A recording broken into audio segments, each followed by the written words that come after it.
Should be recording right now. Hopefully it's recording the right screen. I have two screens.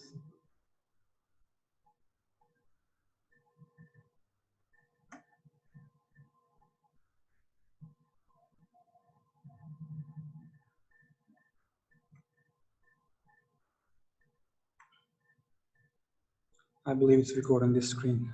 Okay.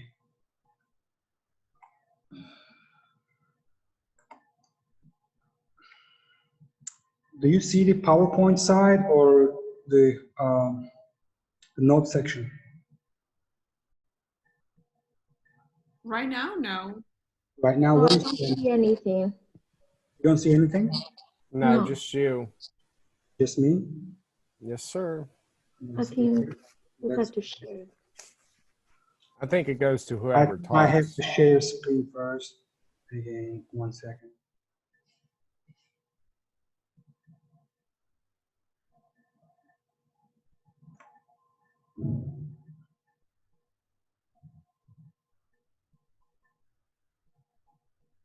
What do you see right now? Do you see the desktop or what about PowerPoint? Yeah, we see the desktop now, and it's Okay, mechanical now we- material laboratory Yeah, introduction. we will see.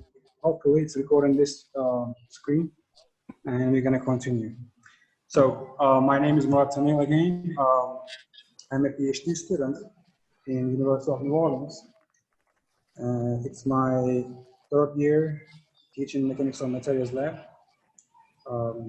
I have experience on structural analysis and design and civil engineering as well. Right now I'm working with Sujan Waterboard.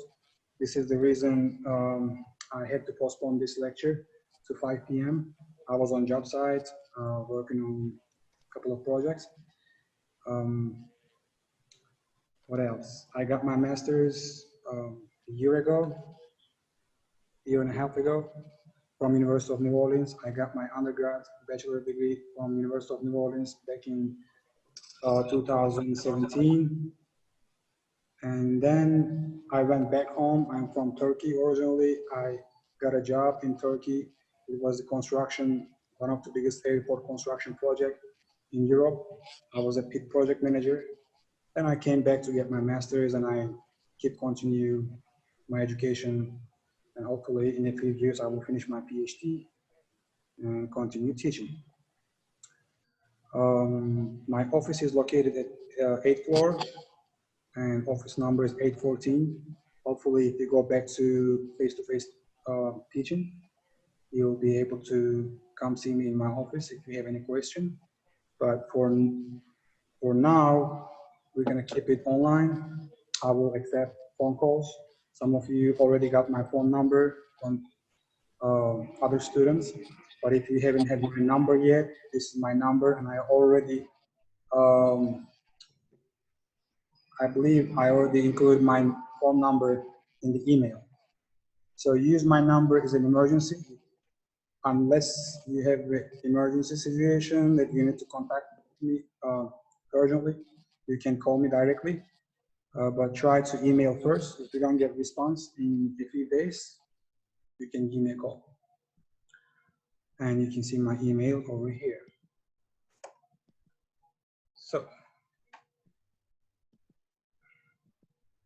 So today is the first lecture. We were supposed to have the first lecture last week, but due to COVID-19, we had to cancel the class.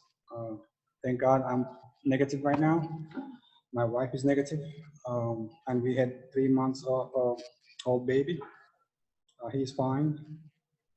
So I'm back to work.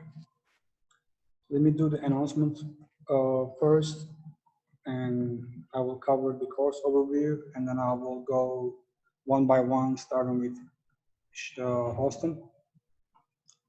You can introduce yourself and briefly tell me your major. What are you majoring and what year you're enrolled? And tell me if you have if you've taken the mechanics of materials lecture before, or are you currently enrolled in mechanics of materials? That's all I need to know. So our class schedule is, regular class schedule is 3:30. every Tuesday, 3:30 p.m. till 6:15 p.m. Usually, this lab doesn't take too long. There are certain labs that it takes more than 2 hours, but it's only one or two labs. You will see it's concrete compression test, for example. It takes about more than 2 hours, but tensile or column buckling, wire tensile test, uh, they don't take more than an hour. So what I will do is I will on Moodle, I will have the um, blank file document, and I will ask for you guys to write your availability. I want to know if you have class after 6:15 p.m. following up my class. So if you have a class starting at 6:15 or 6:30, I I can arrange something for you, and I can push this class to 4:30 or 5 p.m. just to make sure that um, I don't have to cancel any class, because sometimes I get off around 2 p.m. Sometimes I get off around noon, depending on the job, depending on the weather. Actually, I work on field, uh, but I will try to be here on time. But I will let you guys know definitely what time is the class scheduled. If we are having face to face, then we're gonna think about it, what's gonna happen on that time. But for now, I believe since this is online and we're gonna run experiments online, some experiments are virtual simulations. You will have the video, pre-recorded video that you can watch later when you have time. I'm not gonna take attendance. It was a pain last semester taking attendance, so I don't wanna go through the same.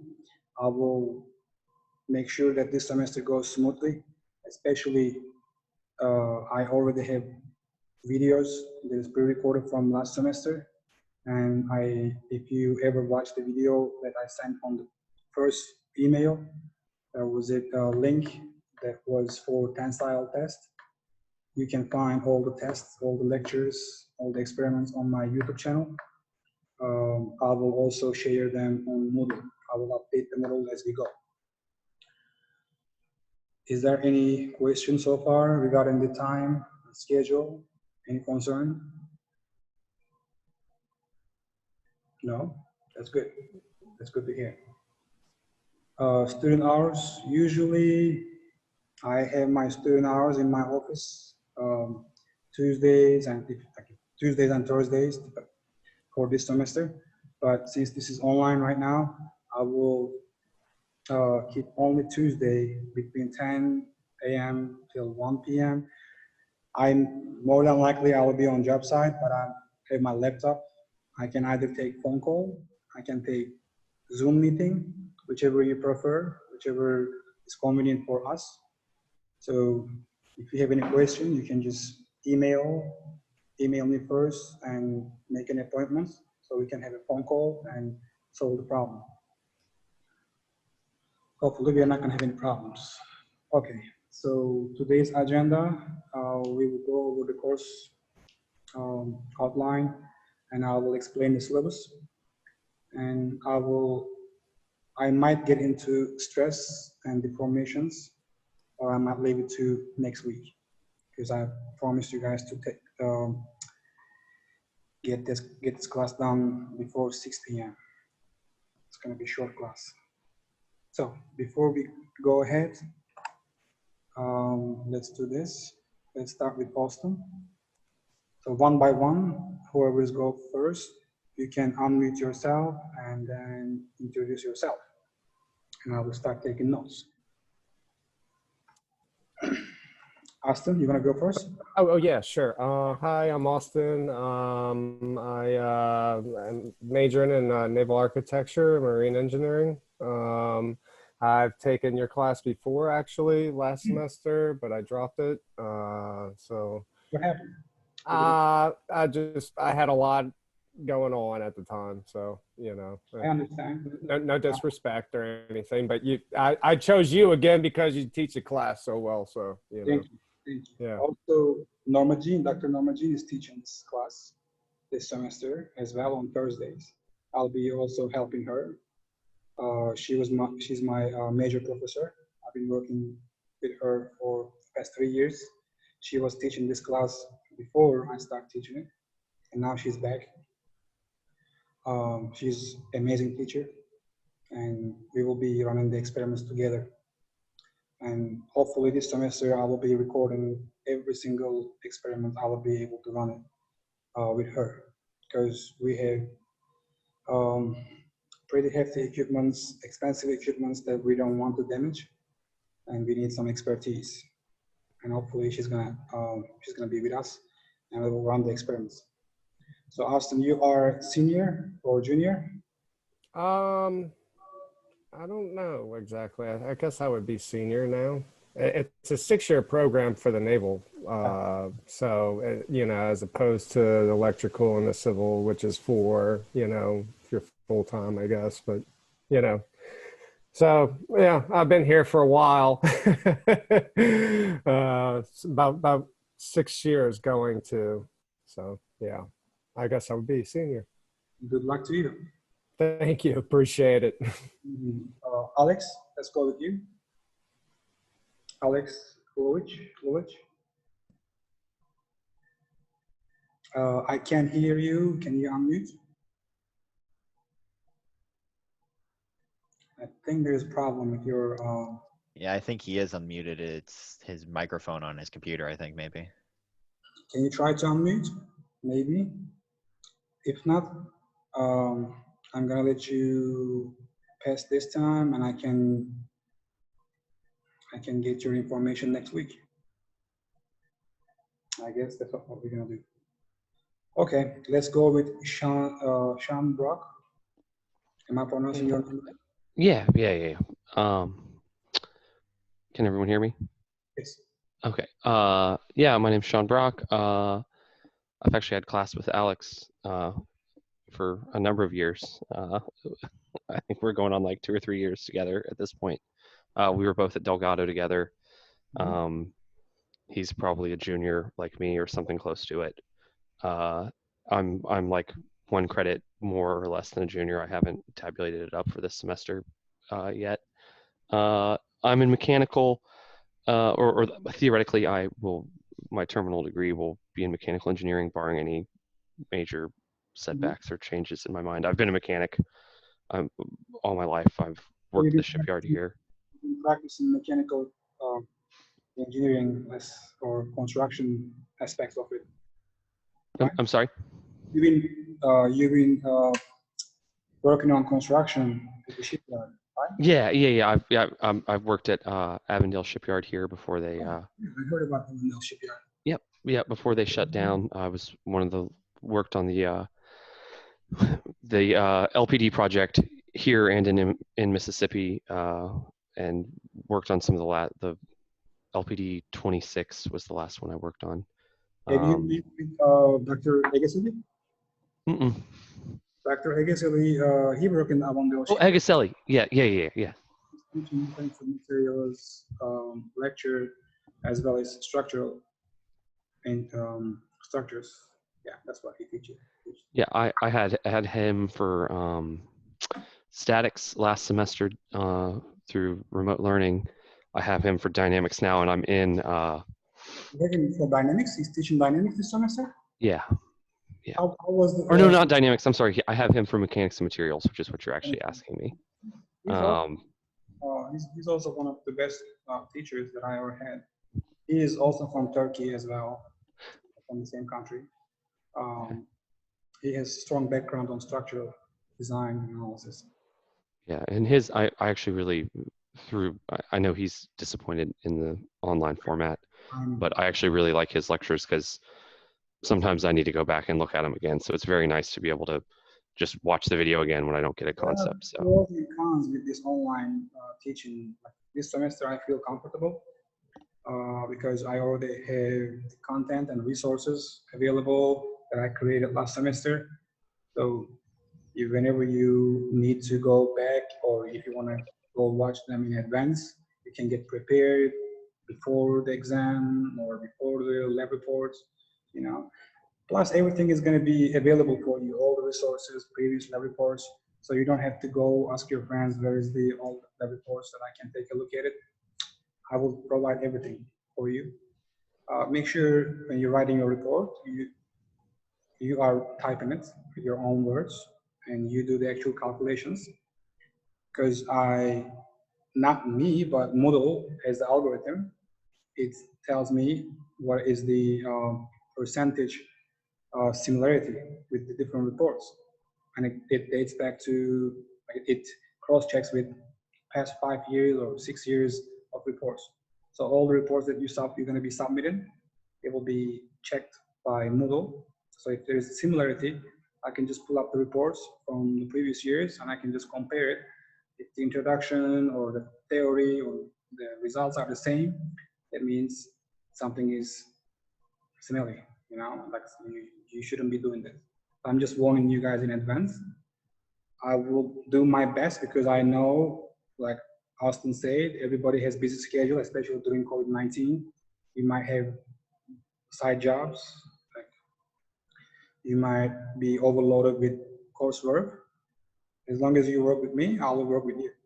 But if you try to fool me, that's not gonna work. So Sean, it was nice to meeting you. Hopefully we're gonna have a good semester. Next, we can go with Noah. Hi, I'm a naval engineer and marine architect major.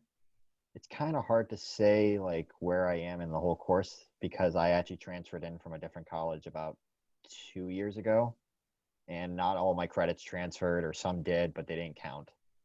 So I would say I'm probably like a late sophomore, early junior, but I've been in college for like 3 or 4 years now. Gotcha. Yeah. I was there at some point. They didn't transfer all of my credits from Turkey. Actually, I was majoring different.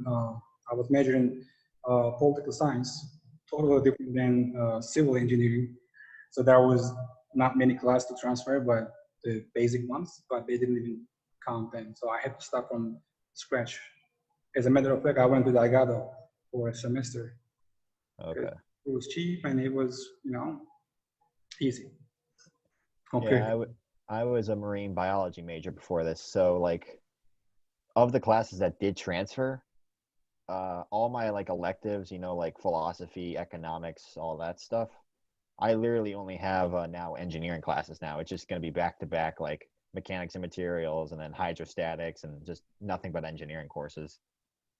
So Gotcha. it's kind of nice because now it's just going to be like, all right, I'm taking pretty much that same kind of theories from multiple classes in a semester, but it could get heavy because it's multiple engineering classes. Well, after all these years, I'm 29 years old, by the way, and throughout my life, since I know myself, I've been studying, as different majors. It was political science and business administration. I dropped out. I transferred here to study to study political science, but I changed my major. So my advice to you, you can connect the lectures you're taking this semester, like dynamics, mechanics of materials, or machine design, for example. If you can connect these classes, it will be better for you to understand and see the big picture. Once you see the big picture, you will understand the logic behind the theory. Mm-hmm. Otherwise, don't try to memorize, or don't try to overload yourself with this also. Okay. I don't want you guys to overload. Don't try to take more than 5 class, 15 credits, I believe. 5 class. Yeah, I'm doing around 4 classes, like including this lab. It's mechanics and materials lab, naval engineering, and I have like one more differential equations just to finish off my maths. Right. But I realize I don't want to like overload myself and just have so many different Subjects. Yeah, like just take it slow. That's my advice. I made that mistake. I graduated in 3.5 years. I was taking 21 credits with the permission from the I was able to make it. I mean, I graduated with 3.5. That's why I'm here. You know? Good for you. Well, good for you. But the thing is, you know, it was kind of mistake. You know, I realized it right after I studied my PhD, because PhD is you only focus on the theory. Like DPQ, for example, I didn't use DPQ when I was undergrad or even in my master's. It's like you can use software is available. You can solve these problems easily. Know what tool to use, what resource to use. You don't have to know all the theories in DPQ or trigonometry, for example. Just saying. So don't rush it. Make sure I understand the concept solidly. Because once you graduate, okay, you got a degree, but if you don't know how to perform the job, if you can't provide anything to the company, if you cannot bring value to the company, that degree is not valuable. Just my personal experience. I've been there, I've done that, so Okay. don't do that. Learn it. Learn it, live it, be it. Yeah. You will eventually. The better. You will get your degree eventually. Do you mind if I go next? Yes, sir. I think I met you before, Roger. Yeah. You have. I go by the name John Guidry. The problem is in registration they didn't change my name, so you can just call me John. I've been in class with Sim and Alex and some others in here, like the late Sam Teresa before, and I actually know a bunch of you too. But my major is civil engineering, and I am actually trying to do a second degree in mechanical engineering and also get two minors, one for robotic engineering and one for software engineering. If you are gonna go for robotic and mechanical engineering, why would you go with civil? Well, you know, it was way too late when I realized what I wanted to do, because I actually am trying to pursue a PhD later on in my life if I actually want to continue on that and get into biomedical engineering. That's why I want the education and onto it. Well, good luck to you. Thank you. A long way. I know that for sure. Where are you from originally? Oh, I'm from Venezuela. Nice. Yeah, I came here in 2015, learned the language here in 6 months, and started my education in medicine. But things didn't go pretty well with my low vocabulary and the language barrier, you know. So I changed. I done that. I went to ESL as well. I went to ILP, UNO. It was about a year, 6 months in UNO, and then I had to change it. I had to go to Delgado because it was cheaper option. So I spent a year in English for. So you went to ILP? I went to ILP, yes. I believe I met you there before. It was 2013 though. So I'm sure they mentioned my name because I stayed so long, so they know. Yeah, I saw you around. Last year I was living in Lafitte Village. I stayed in Ponchar train halls. I stayed in private place like 7 years. So that's why all those faces right now I see familiar. I just got married and I moved to Mandeville. Just got a baby. And as a matter of fact, my witness, my wedding is in my class. He transferred from LSU, if I'm not mistaken. And we're gonna get to him soon. So, John, nice to meet you. Good luck. Nice to meet you too.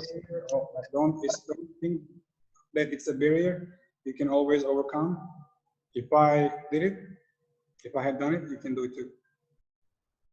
So let's see who is next. Yeliza Perez.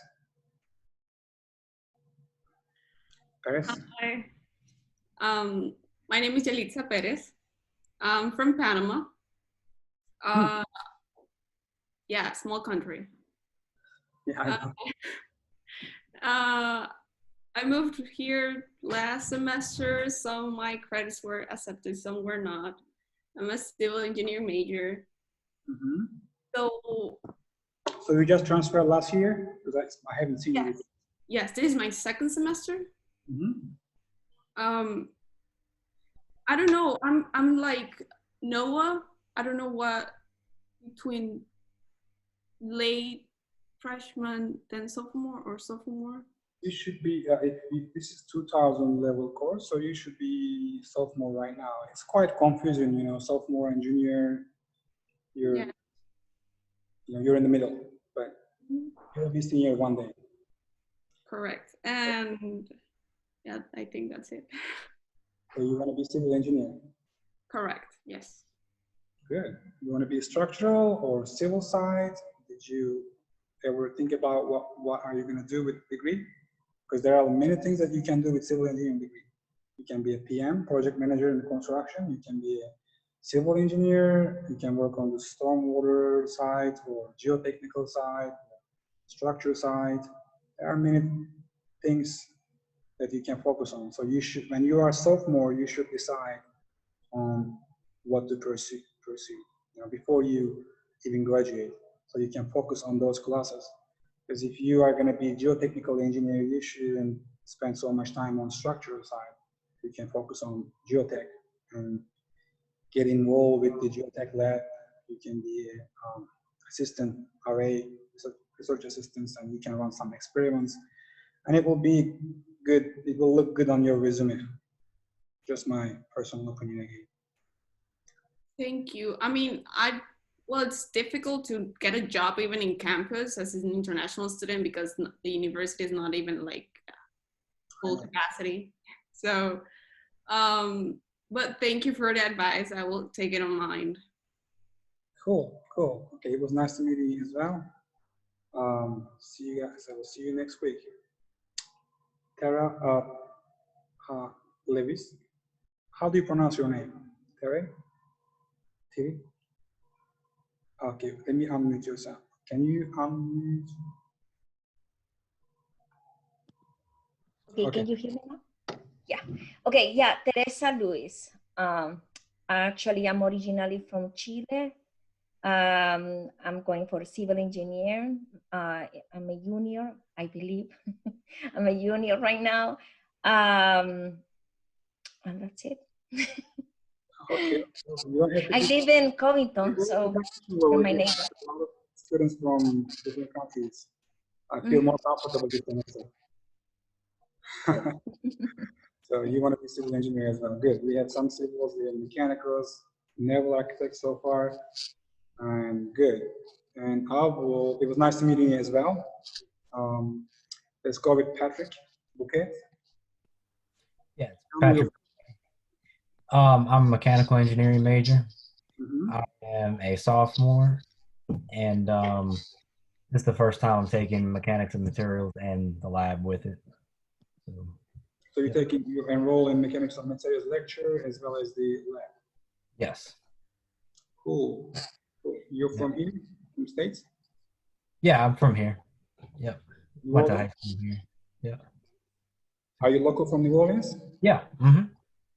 Yeah. I thought you were French because I believe the bouquet is French, right? Yeah, that's French. Yep. My great grandparents were Cajun French. Because I wanted to go with you because since we're going international, I thought you were from France because we had many international students. And when I first started UNO, we had students from Middle East, from Europe, many students. Oh yeah. It was nice meeting you as well, Patrick. Thank you. Nice meeting you. Let's go with April Hampton. Hello. So of course my name is April Hampton. I am, I should be a junior, God willing, nothing changes, for the fall semester. So a little bit about myself. I actually retire from the military this year in October, so I'm excited about that. Congrats. Thank you. So my plan is to do the project management side of civil engineering. I have a previous degree from UNO in business management. So that's pretty much what I've been working in the military for the past 20 years. So yeah, that's about it for me. So you served in the military and you were working on the business management side or project management side? Well, so mainly on the business side for the military. PM position is the same project management position. You don't even actually, if you have a construction management or civil engineering degree plus, but if you have business management and you are really good at it, it's all about management, managing people. And Yeah. I do a great deal of managing people in the military. So Okay, you got experience, enough experience. Well, it was nice to meet you as well. nice to meet you too. Let's go with Jacob. And Jacob, I would like to see your face as well. If you can, okay, perfect. Okay. Can you see me? Can you hear me? Yes, yes, sir. All right. I'm Jacob, and I'm a civil engineering. I'm going for civil engineering. I was originally about a semester ago. I transferred over from Southeastern in Hammond, and yeah, I decided to want to do civil engineering at UNO. So I'm about what? You are sophomore? Yeah, sort of sophomore. How old are you, if you don't mind asking? 20. I'm almost 21. 21, okay. Yeah. You're pretty young, so I was 21 when I started. 3 years of business and political science. 21. Yeah, it's a good age to decide what to do. You know. Okay, Jacob, it was nice meeting you as well. Let's go with Roger. Roger Quintana. Roger, can you hear me? Oh, you got already. Yeah. John. It's all right. Let's go with Jacob. Jacob Seal. Jacob? Yeah, he already went. He was the guy before Roger. You did? Okay, let's go with Abdullah Ahmed. Ahmed. Hey, yes, sir. Yes, Ahmed. Yeah, this is Abdullah Ahmed. I'm mechanical engineering major, and I'm senior. You're senior. Where are you from, Ahmed? Saudi Arabia. I was going to say. All right, it was nice. Senior, huh? You say? Yeah, I'm senior. I haven't seen you before. Wow. You must be studying at the library too much. That's why. Not really, at home. At home? Yeah. Okay, Ahmed. Nice to meet you as well. Let's go with Rashad Jabbar. Now we are in Middle East right now. We're gonna go with Middle East. I'm from the Middle East. I'm from Palestine. I'm junior right now, going into senior hopefully next semester. I'm studying mechanical engineering, and I'm taking the lecture also with the lab. Okay, so you say you're senior? No, next semester, going into senior. Yeah, so you have. Okay, who are you taking the mechanics from lecture with? I'm taking it with Igaselli. Yeah. I've taken Igaselli before. I've really liked his teaching. I took him with statics, I think 2 semesters ago, and I really liked his teaching. So it's the teaching style. So I took him again. He's good, but he's tough. So yeah. Make sure you get ready. He's tough because the same semester I took him was the semester that that hotel downtown fell over. Oh yeah, so he was like, see, this is what happens when you make a mistake in a problem. I'd pay to see that. No, I was looking at that construction. You know, I requested some files from City Hall. It wasn't an engineering. To be honest, it wasn't an engineering problem. It was a construction sequence. They messed up on construction, which you will see. I actually mentioned last on concrete testing. Concrete testing is important. Concrete specimen here. Let me show you.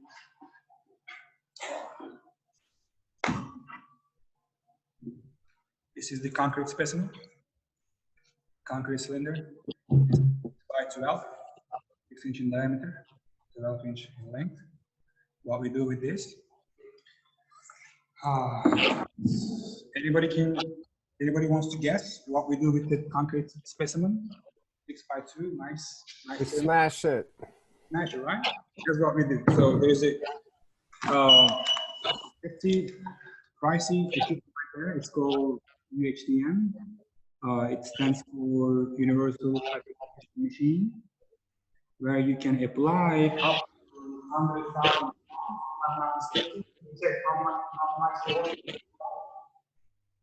It should be 100,000.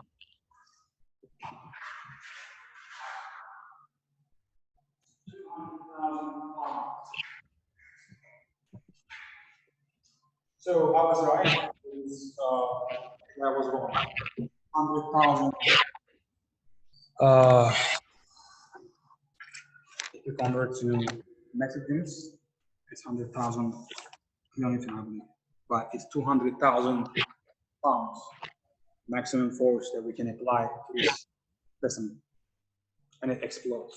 If you apply it suddenly, concrete can explode. That's why we have the shields in front of it, so nobody gets hurt. So, my personal opinion, I believe the hard rock problem was the construction sequence. They didn't wait for concrete to cure and handle its own weight, because if concrete is not curing enough, you cannot reach the capacity that was prescribed, around 4,000, 5,000 psi usually, but depending on the design. Usually, if it is sidewall or driveway, it's about 3,000 psi, 3,000 pounds per square inch. When I say psi, I believe the seniors, you guys know already what psi stands for. I'm looking for senior. Who's senior? Patrick. I'm gonna ask to somebody. Sean, do you know what psi is?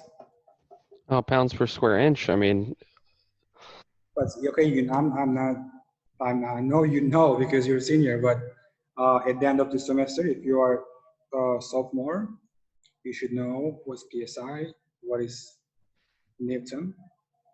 You should know the difference between stress and force, because I seen that on the level course. You cannot even differentiate what the stress is, what the load is. Load is different than stress. So let me clarify, and then we're going to continue with our discussion. And it's about to be 6, by the way. So if I'm applying 100 pounds on this specimen, that's the load that I'm applying. That's not the stress. But if the 100 pound is uniformly distributed on around the cross section, I will calculate the cross-sectional area. Since this is 6 inch in diameter, I can calculate the cross-sectional area. I can divide the applied load, 100 pounds, divided by the cross-sectional area. I can calculate how much force is applied per square inch, because that's what we're looking for. That's the subject of this course. At the end of the semester, the most important takeaway from this course, you should know stress, ultimate tensile strength, or concrete compression strength, or shear strength of different type of materials. We're going to be testing steel. This is the broken specimen. This looks like a bone, but this is aluminum. This is before the testing. This is how it looks like. And this is after testing. You see some necking portion. And this is steel. Steel is hefty. If you were doing a face-to-face class, I'll pass this one around, and you can see steel is heavier compared to aluminum, and it's more stronger. But you will see one by one why it matters, why we run these tests, because that's the most important thing. You can do all the calculations, you can do all the graphs, but if you don't know how to read it, how to analyze it, that's pointless. All I'm looking for, the discussion and conclusion. Pretty much 70–80% of this class is going to be able to finish the calculations by looking at the examples. If you're smart enough, and I believe that every one of you guys are smart because you decided to be an engineer, you can look at the examples, you can look at the solution step by step, and you can run the calculations, plug the numbers, and you will get the result. But if you don't know what the results stands for, then it's not a good result. You cannot use it. So let's continue with Jacob. We can go with Karina Griganas. Karina? Hi, I'm Karina. I'm a sophomore civil engineering major, and I'm currently in mechanics and materials. Are you Greek? Huh? Are you Greek? Lithuanian. Okay, close. So you said you're civil, right? Yes. Okay. You are junior, sophomore? Sophomore. Oh, okay. It's nice to meet you as well. Let's go with Zach. But before Zach, is there any question regarding the concrete or tensile testing that I mentioned, or the PSI, KSI? What about PSI and KSI? Anybody wants to tell me the difference between PSI and KSI? It's just 1,000 pounds more. Yeah, kilopounds. Multiplied. If it's KSI, which means 1,000 PSI, you know, it's pretty simple. But when you're running your calculation, that makes huge difference. 1,000 PSI is different than 1 PSI. You know, that's when you make mistake. That's when the bridge collapses or the hard rock collapses. But truly, you're going to be using softwares, not even hand calculations. Never done. I mean, I did hand calculation because I do PhD. I'm working on my PhD. But usually, there are smart people who knows how to write the algorithm and who can code this program. And you just need to plug the numbers, how much load is going to be applied to this floor plan, and it will tell you the size of the beam. It will tell you the slab thickness, etc. So all you have to do is just use your engineering judgment. Whichever is the cheapest option, that's what you're going to go with. Because contractors are cheap. They want you to come up with the cheapest option and the strongest, more durable option. You know, so always they pick the cheapest option because they want to make money. Does that make sense? Does that make sense? Yep. Okay. What kind of steel are we going to be using? Is it stainless or? Stainless steel. Well, to be honest, we have different type of steel specimens. If you can see the colors on the, we have greens, we have blue, we have reds. I'm not quite sure. I can't tell you on top of my head. I don't want to give you wrong info. But some steel that we use, it can reach up to 70, 80 KSI yield strength. Some reaches up to 36 KSI. It's called A36 steel. I will just pull up since you asked this question because it's important. You should know this type of steel that you can use in your design. Are you able to see the screen or not? No. Okay, 1 second. Also, if I go over, if I pass 6:15 p.m., if you have a class, you're more than welcome to leave the meeting and you can go, you can watch this video later on. But if you enjoy this conversation, you're more than welcome to stay. Okay, so let's keep this one, share. So, A36. See, when I type A36, it comes yield strength. Because even Google works with the algorithm.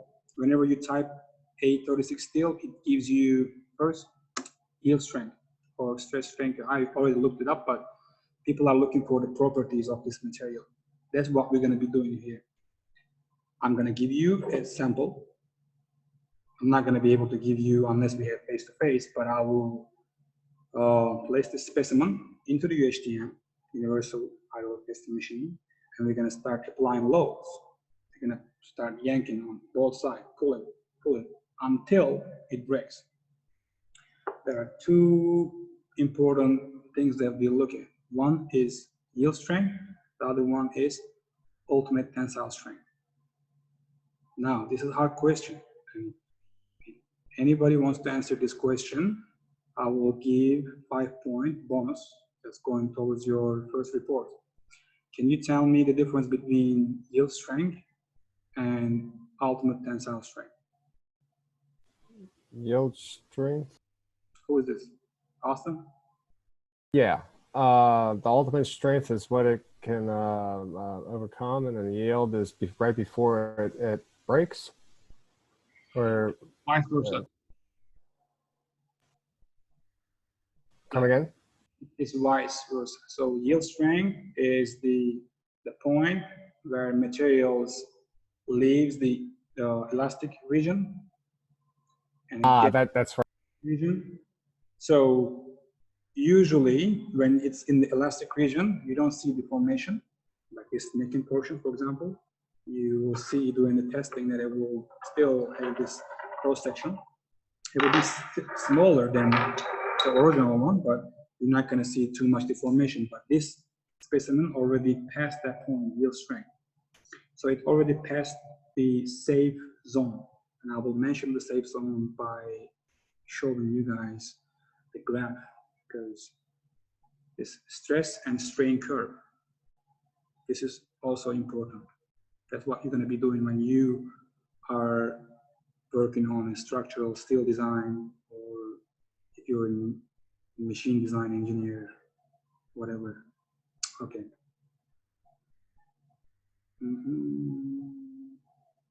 There you go. There you go. There you go. Okay. If you guys look at this graph, it might be complicated if you're first time looking at this graph, but you will see it over and over and over.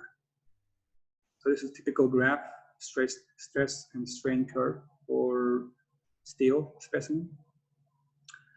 You will see this elastic region on most of the specimen. It's linear portion. That means the slope of this line is going to give you the elastic modulus. Young's modulus, this is another important term. You should know what Young's modulus. Speaking of language barrier, Jacob was talking about it. I didn't know what Young's modulus was. I was thinking that Young's was the guy and he came up with this modulus, but it wasn't, you know, it was the terminology. But what I want from you guys to, before next class, go to my video on YouTube. I will share the link. Don't forget to subscribe and hit that button so I get my likes. Just watch this video and learn the terminology before the experiment, so you know in advance what we are doing. Otherwise, you'll be looking at it while I'm on the experiment or simulation, whatever I'm doing, either virtual or real experiment, you will get lost if you're first time looking at this. But if you know the theory in advance, and if you know what to expect, then you are fully focused and you're learning the logic behind the theory. That makes sense? Yeah, so which part is the elastic and the inelastic? This part, I don't know if you can see the mouse cursor. The elastic region is the linear portion. That's in this region, stress is proportional to strain. Stress is proportional to strain. So in this region, if I know, let's put it this way. So in engineering, whatever design you're working on, you are trying to forecast, you are trying to predict what's going to happen in advance, right? Or in this life, you want to know what's going to happen next minutes. You want to know what's going to happen with the Powerball. If you know the Powerball numbers, you'll be rich, right? So we want to know when this material is going to break, right? And we also want to know the small details as well, so we can meet the requirements given by the contractor, because he's cheap. He wants to work with the cheapest design, and we want to provide the safest and cheapest design, right? So we are trying to, when you are working on the design, steel design, you're trying to push the limits. You want to take as much as strength from this material during the service conditions. When I say service conditions, as soon as your construction is done, let's say this is a bridge construction, finish the bridge, and you open the traffic, that means your bridge is on service right now, service conditions. So you want to know when you are designing how many trucks are going to pass by this bridge, or what will be the ultimate load applied on this bridge, etc. And you want to know how you can bear the force. You want to size up your beams, trusses, etc., etc. So far, with statistic, statistic also involved, because you use statistics to figure it out in next 10 years, 50 years design service life.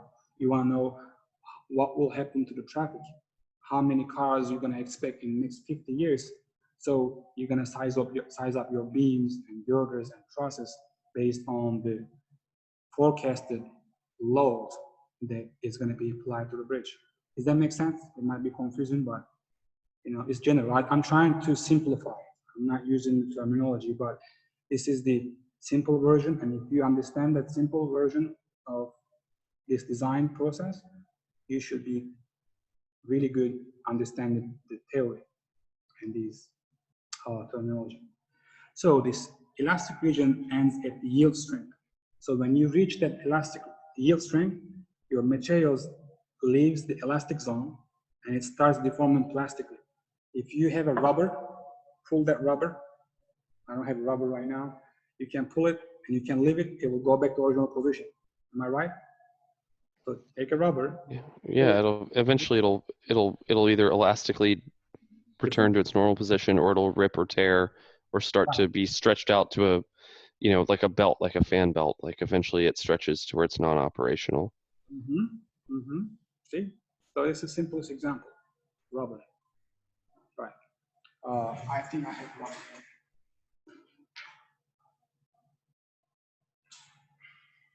There you go.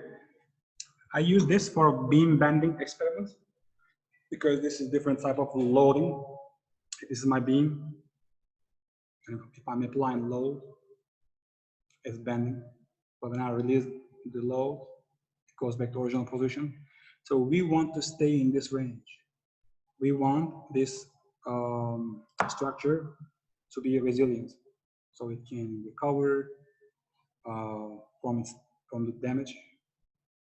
It can sustain the prescribed loads that will be applied to this structure. In small scale, you can look at the beam or truss member or girder, and you can think in big scale, you can look at the skyscrapers or tall structures, etc. We're gonna get there. I will give you guys some information later on as we go, as long as we keep this class enjoyable. So you understand the yield strength. We will see next week. We're gonna develop this graph from scratch with the given data. I will give you all the data. I'm not gonna tell you what the stress is, but I will tell you what the applied load is. And if you know the applied load to this specimen, and if you know the diameter of this specimen, you can calculate the cross-sectional area. Like I say, like I explained with the concrete specimen, you can calculate how much stress is applied per inch square of this material, right? So you will determine the yield strength. You will determine the Young's modulus. It is Young's modulus. You will understand. You will see what Young's modulus stands for. It is the material's resistance to deformation.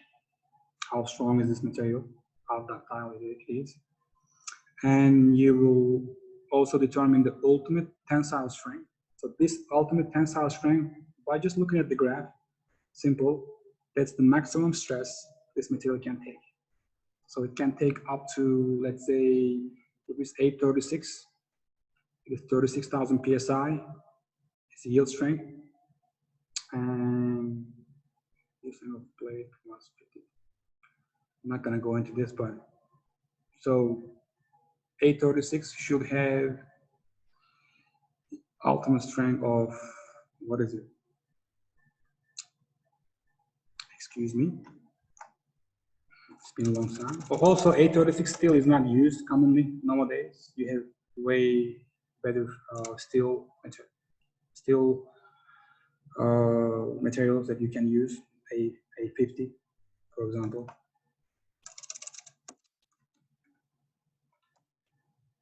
You look at the strength over dollar ratio, money. So tensile strength, ultimate is 58 to 79,000 psi, 79 ksi, and 36,000 psi. So I was close, 56, that's what I say. So it ranges from 58 to 79,000 psi. So yield strength tells you as long as you keep the stress below 36,000 psi, this material is in the elastic region. So when you remove the load, let's say when you close the bridge, right, there's no car passing over the bridge. That means that the deformation is going to go away. Bridge, girders, or trusses, it will go back to original position. If not, that means something is wrong. That's why I also work in the bridge construction. I did bridge inspection. If you guys are, some of you guys are from here, I work on the Magnolia Bridge on Bayou Saint John. There's a blue bridge. It used to be rusted. So I work in the rehabilitation.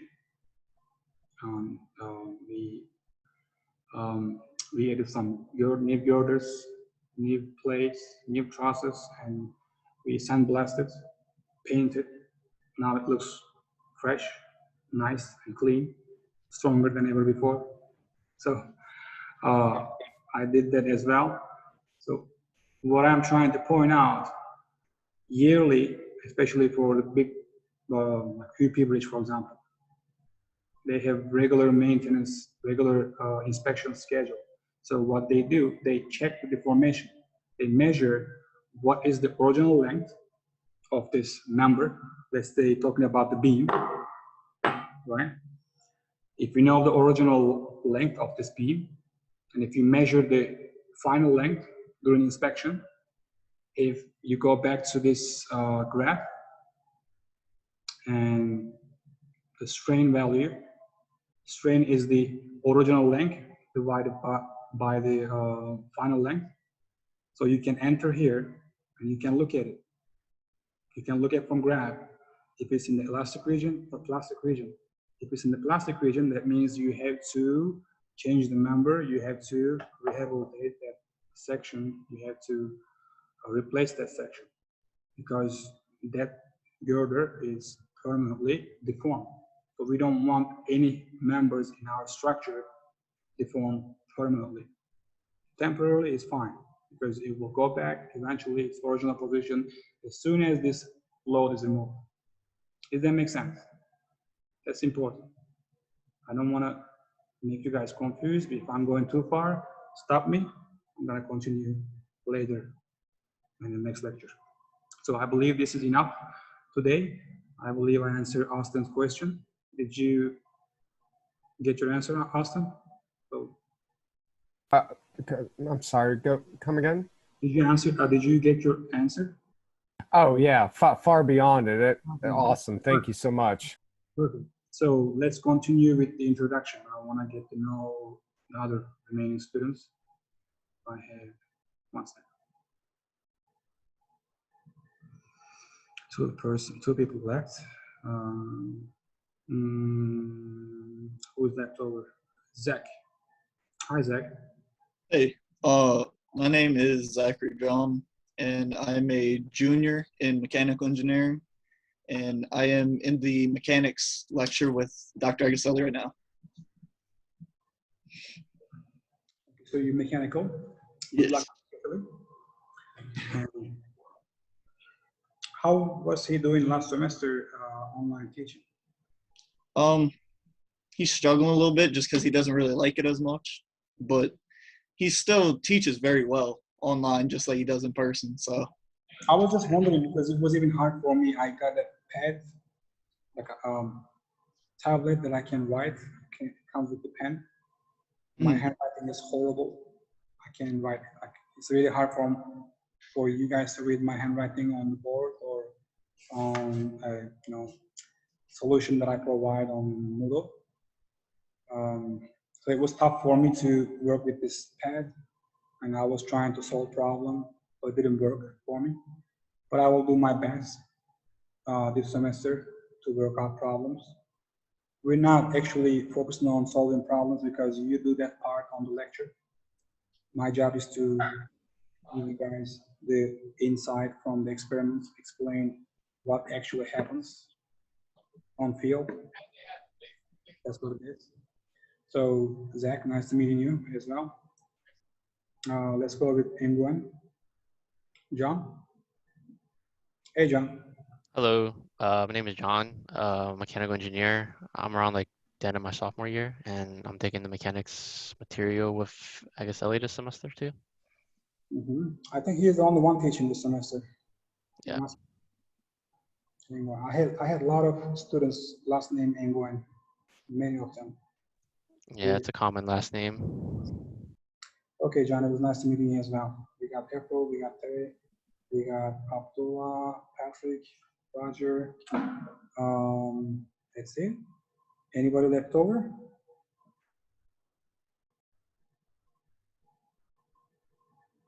We got Zach, Yelitsa Perez, Sean Brook, Patrick, Alex. I think Rami, I think he left. Okay, so if we're done with the introduction, I will just go back to the PowerPoint. Let's finish up this, wrap up this class, go over the syllabus.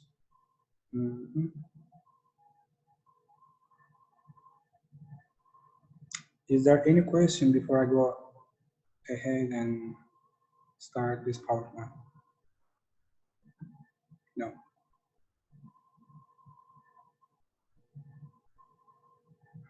Okay. Now you are looking at the PowerPoint, right? Yep. Okay, grading. I'm gonna go fast forward. Participation and attendance is 10%. So far, everybody got 100 points, 17 students. I'm taking attendance by looking at the videos. If you are in the video, if you're joining the conversation, definitely you're gonna get 10 points. That's gonna go towards your grades. It is decent amount of points. So if your grade is, let's say 79, it's gonna make it 89. I'll give you one more point, it's gonna be 90. So you're gonna get 8, But if you don't come to the Zoom meetings, then you're not gonna get 10 points. Doesn't mean that you're gonna get 0, but you're not gonna get full credit. Lab reports are 40%. I lowered the lab reports to 40% because I am providing the lab report samples from previous years. So I'm basically providing the answers. All you have to do, just understand the theory, understand how to develop graphs and charts and how to analyze it. Like I said, I just skimmed through the introduction and theory because everybody says the same thing pretty much, one way or another, depending on your, what is it called, literature. Some people are really good on writing, some people not. But most important section is discussion and conclusion. If you're able to elaborate what you observe during the experiment, and if you're able to explain on discussion, you get the full credit. That's what I'm looking when I look at the reports. So midterm is 20%. In midterm, midterm date is not scheduled yet. I will let you guys in advance. I usually work around the schedule.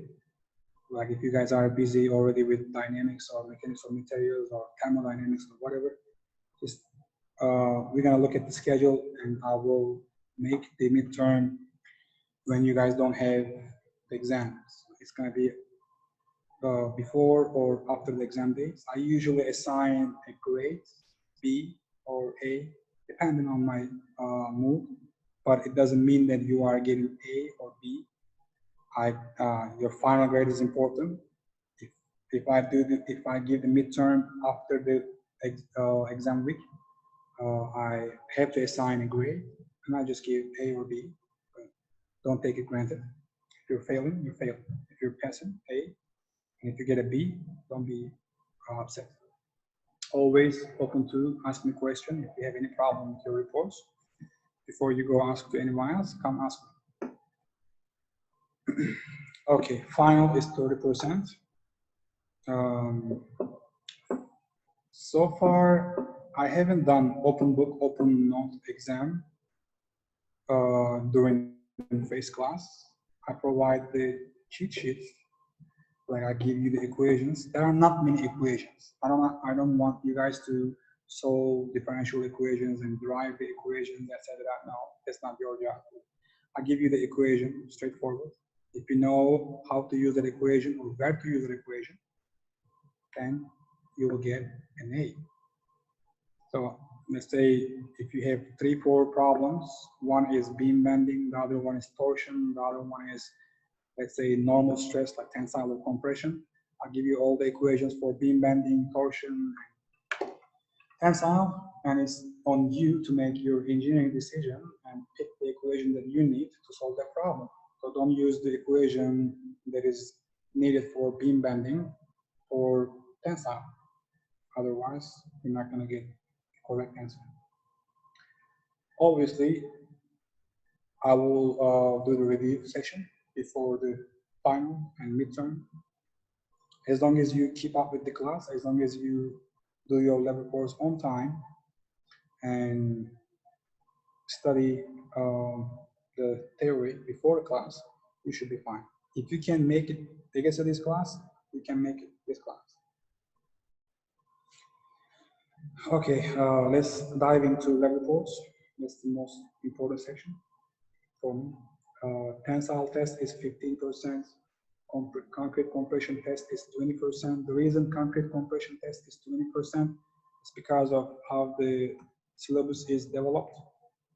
I will get there when I get there, but it's 20%. So make sure you spend some time on concrete compression because it consists of 3 different labs.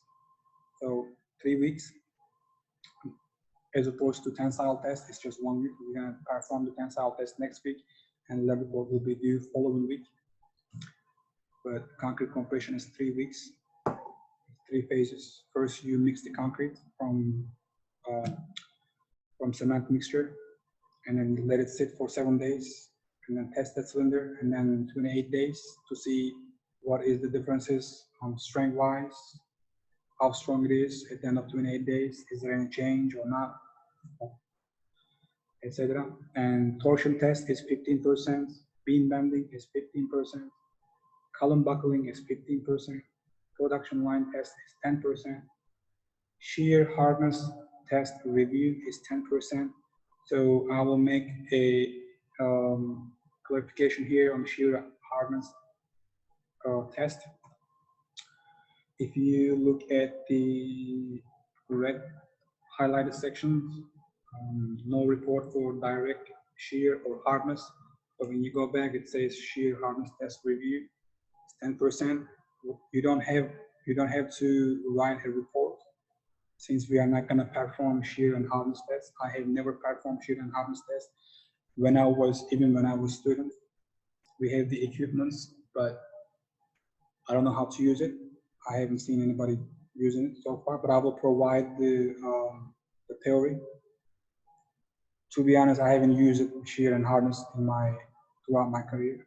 Maybe if you're specifically focusing on machine design, it's important in machine design. You can look at the different toughness and shear and hardness numbers. So it's on you. I will just give the article, and all you have to do just summarize it. That's it.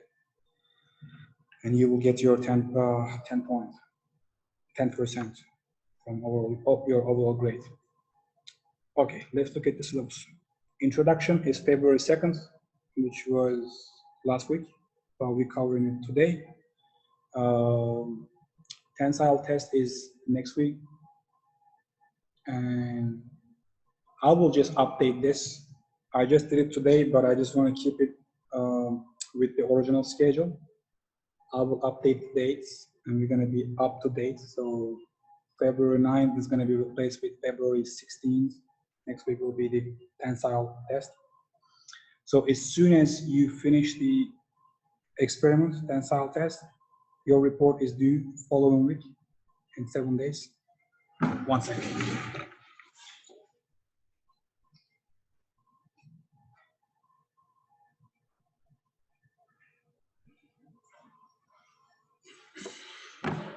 Also, you can find the syllabus on Moodle. So if you're confused on what I say, you can look at it and write me an email. Shoot me an email, I will answer questions. So following week, preparation of concrete cylinders. So make sure when you come to following class after tensile, you have your report ready, submit it to Moodle. Don't try to be late, especially in the first couple of weeks of the class. I understand as we progress, you're gonna have so much work. I understand 1 day or 2 days late. I don't have exceptions usually when it's face-to-face class, but since it's online, everybody has an excuse. Even I have the excuse in the first week. It's normal, I understand. Even if I don't understand, excuse is excuse, it's called it. So, but make sure you try to keep up with the schedule. So first compression test is the following week. Like I said, we're gonna prepare the concrete from scratch. I usually go to Home Depot or Lowe's, get the cement bag. It's pre-mixed, has sand, cement, and we mix it with water. And depending on the mixture, we prepare 3 cylinders. We test 2 of them. 1 is spare just in case. And we test it in 7 days, which is the first compression test of cylinders. That's what we do on construction as well. If you are pouring concrete, you need to get testing, you need to get sample in the 7 days. You need to get sample when you're pouring the concrete and test it at 7 days, so you know what will be the concrete compression strength at the end of 28 days. And I will get there when we get to concrete compression. You can forecast and you can predict what will be the concrete compression strength at the end of 28 days by looking at the test results from 7 days. So you don't have to wait 28 days. That's what we're looking for. If you can reach 3,000–4,000 PSI in 7 days, then we can go to 2nd floor, you can finish the concrete slab, and you can go to 2nd floor and start your shoring, put your deck, and you can pour concrete on the next floor. That was the problem, I believe, with the hard rock. They did not wait for concrete to cure and handle its own weight. But you never know. That was the assumption that I did. And it happens usually. They want to go fast because if you're late on construction, you pay penalty for every day you're late. So they want to finish in advance so they can get a bonus. That's why they go fast. Are you making 3 separate cylinders for the concrete testing, or? Yes, that's what I say. We're making 3 different samples.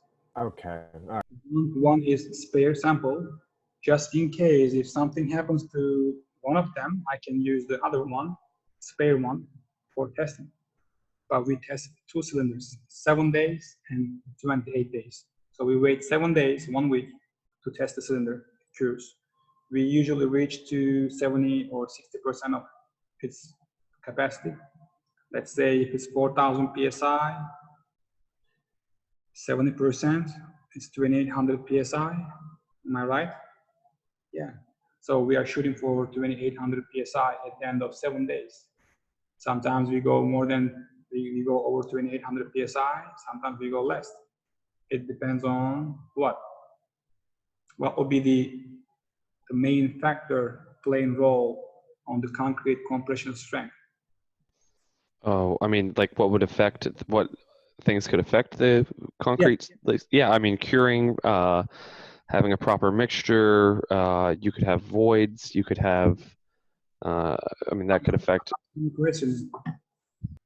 I'm gonna stop asking you questions. You already work on construction. You know all the answers. Good, good. That's the main factor. The water cement ratio. If you add more water in your mixture, obviously you're gonna have less strength. If you have less cement, you're gonna have less strength. If you have, let's say, if you have more void ratio, you're gonna have voids in the concrete. That's gonna reduce your cross-sectional area. Let's put it this way. Okay, look at this. This is how smooth. Can you see this? You can see this. I have to make the screen bigger. Can you see it right now? Look how smooth it is, right? There are voids you cannot see. There are voids around it. If you have more voids, you're taking up from the cross-sectional area. But instead of voids, that were supposed to be concrete. If there was concrete mixed in those voids, you will get more strength, right? Because we are using the cross-sectional area to calculate the strength of the material. I'm assuming that this concrete cross-sectional area is in 6-inch diameter and there is no gap, there is no voids. But it's not a fully correct assumption. That's why we do testing. I assume that if I look at the design, or if I look at the what is it called, the value that is given on the cement mix at Lowe's or Home Depot, it says 4,000 psi. Okay, I make my cylinders, I calculate the cross-section area, and I look at how much load is applied, I calculate it. That's what the strength is for the material. But it's not always the same as the calculated strength. It's not the same as the experimental value. That's why we do testing. Otherwise, they will go with the number that engineer provides, and everything will be fine. No, everything is not fine. That's why they do testing. That's why they have inspectors on site.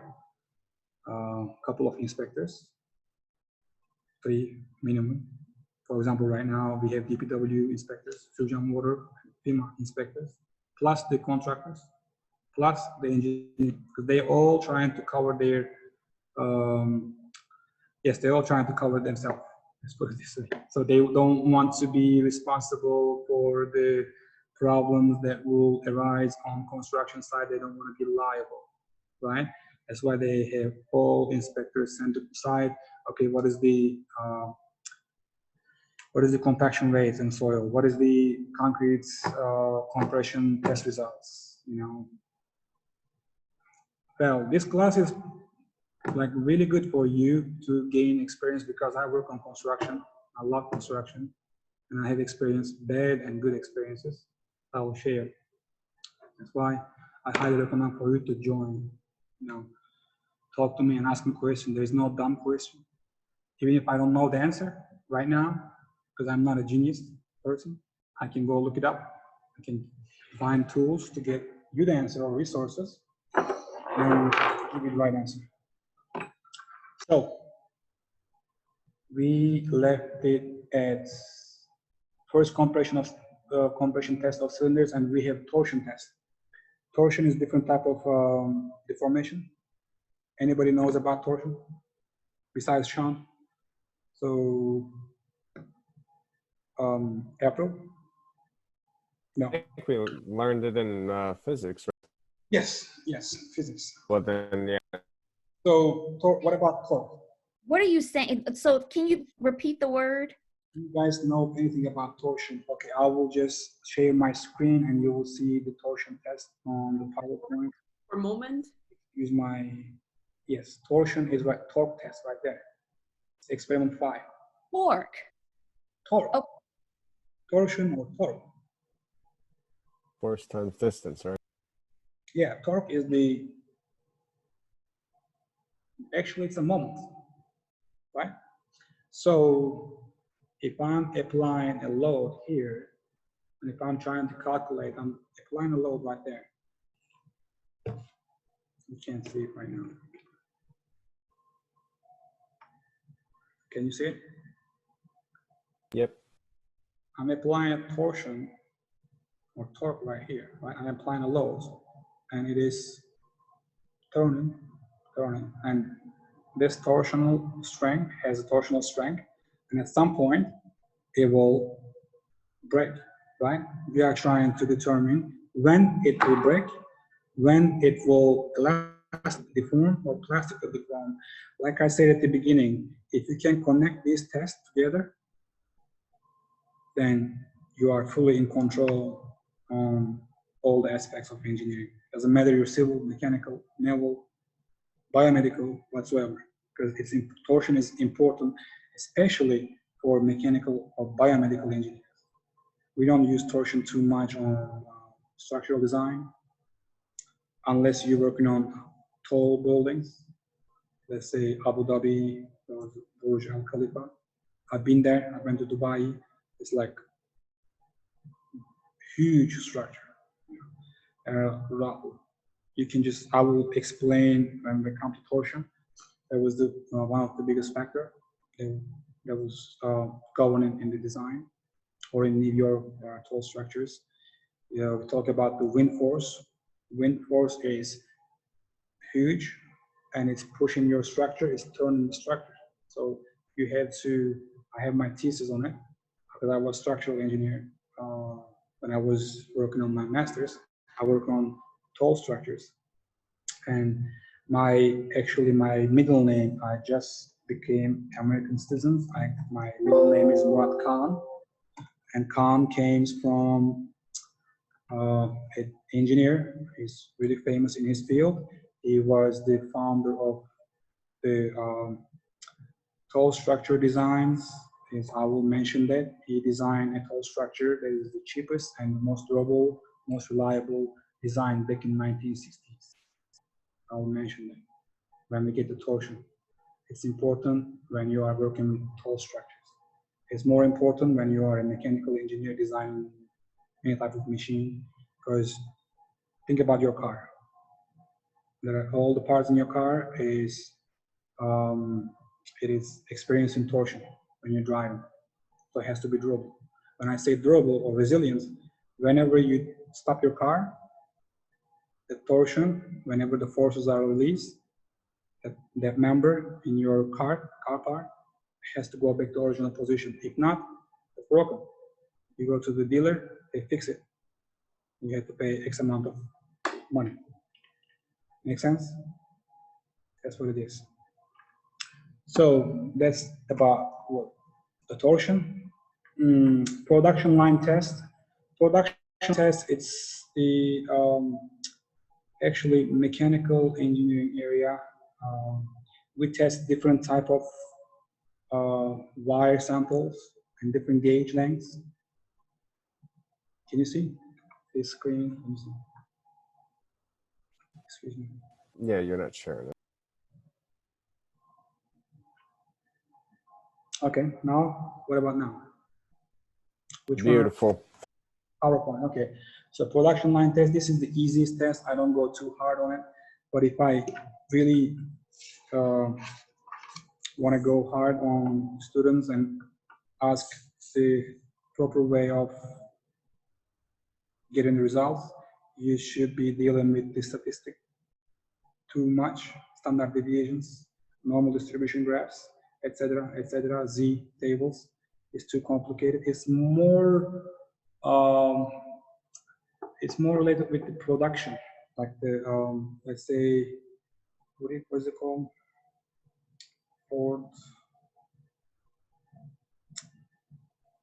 Forgot the terminology, but I will explain next week. Sorry, it's getting too late.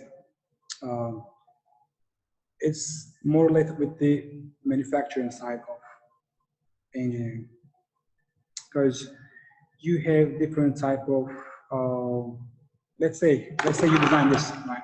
Let's say this is your member. This still is your member, right? You're responsible for this manufacturing facility, and you want to reduce the defects on your manufacturing.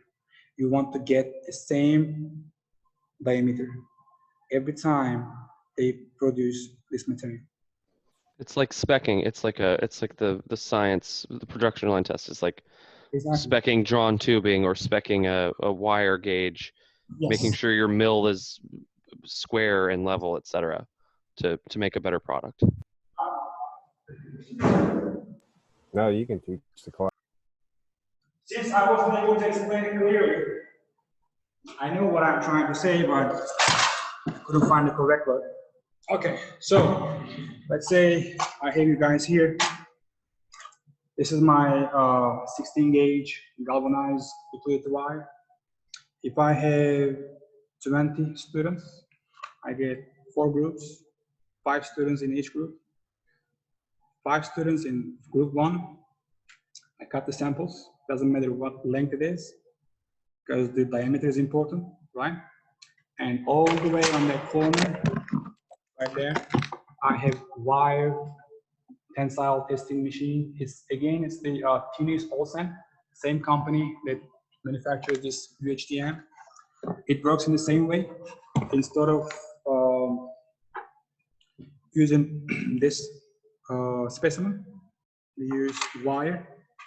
So the 5 students gets the sample, and each student gets to use.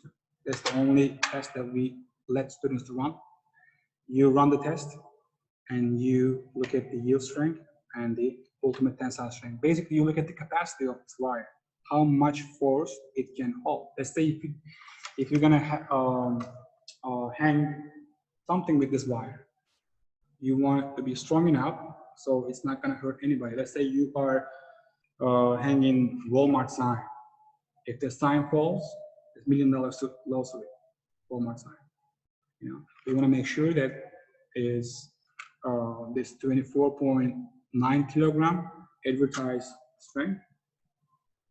All right, this is what this says.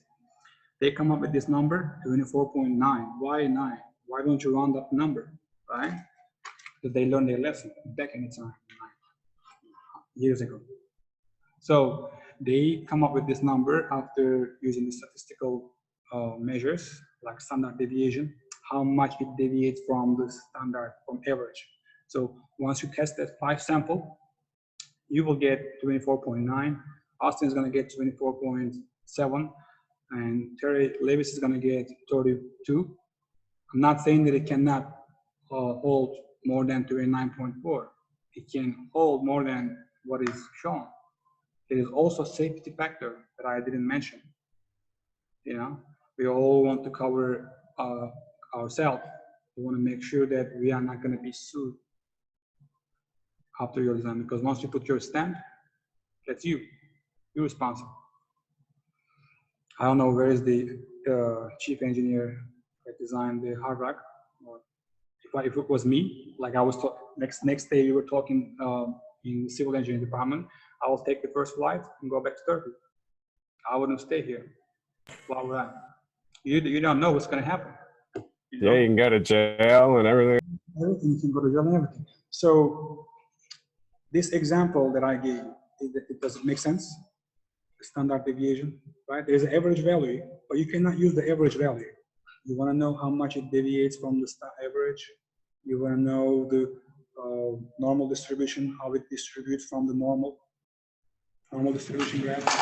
Oh, I hate to use board anymore. I was going to use board, whiteboard, but I'm going to show it from here. Normal distribution graph. When it was in class, I was really going over this theory, and I was explaining the normal distribution graph, and I was expecting students to normal distribution curve, to develop this curve. This is the function that you have to use. There's x's and y's, and this is the graph that you're supposed to come with. So it says 13.59% of the measured values that falls between -1 and -2. 34.13 falls between 0 and 1. 0 is the average. Whatever is the average measurement that we have taken, that's what it is. And 95.44% falls between -2 and +2. So usually they are fine with the plus or minus like 1% or 0.03% defect rate. I took an engineering management course and I was doing double major in my master's. Engineering management, I took six Sigma, Lean, and these are mainly focusing on the production line. And I was working with the normal distribution to reduce the defects on the production line. For example, Ford or Toyota or GMC, they are using these methods to reduce the defects. So they don't want to have recalls in the long run. They want to reduce the defects. They want to stay in that safe zone. That's pretty much what it is. That's what I understood when I didn't understand actually when I was undergrad because it was too much information for me. Now I understood. But if you're going to be working on the project management field or production management field, you should take a close look at this production line test and understand the statistical aspect of it. It's mainly statistical because you're going to learn the theory in the first lab with the tensile testing. You will know how to develop strain curve, but this is a little bit different. It's more statistical. Will we learn that in this class, or? You should have the background. That's why on statistics. It's a prereq for this class. If you haven't taken statistics, you should have taken before. I'm sure you have taken before. Because if you take, yeah. Okay. If you haven't taken it yet, you weren't going to be able to register for this course. You're talking about mechanics and materials, correct? Or about the statistic, not the study. Statistic? He's talking about statistics. Yeah, like statistics. Yeah, it's a math class, and I believe in a junior year you can see it under your junior schedule for classes. You can see it there. Oh, okay. I believe it's a 2000 level course. I took it already, by the way. Statistic. That's what I'm talking about. Okay. Yeah, I'm not sure. I took economic engineering. I don't know if that's similar or not. But I took statistics back home, and that was the only class they transferred. So economic engineering is around sophomore. It's around sophomore class or freshman class, I believe. Oh, okay. Let's abilities mostly. Okay, we're looking at the screen. Let's finish this syllabus, and then I will stop this course. It's 6:40 already.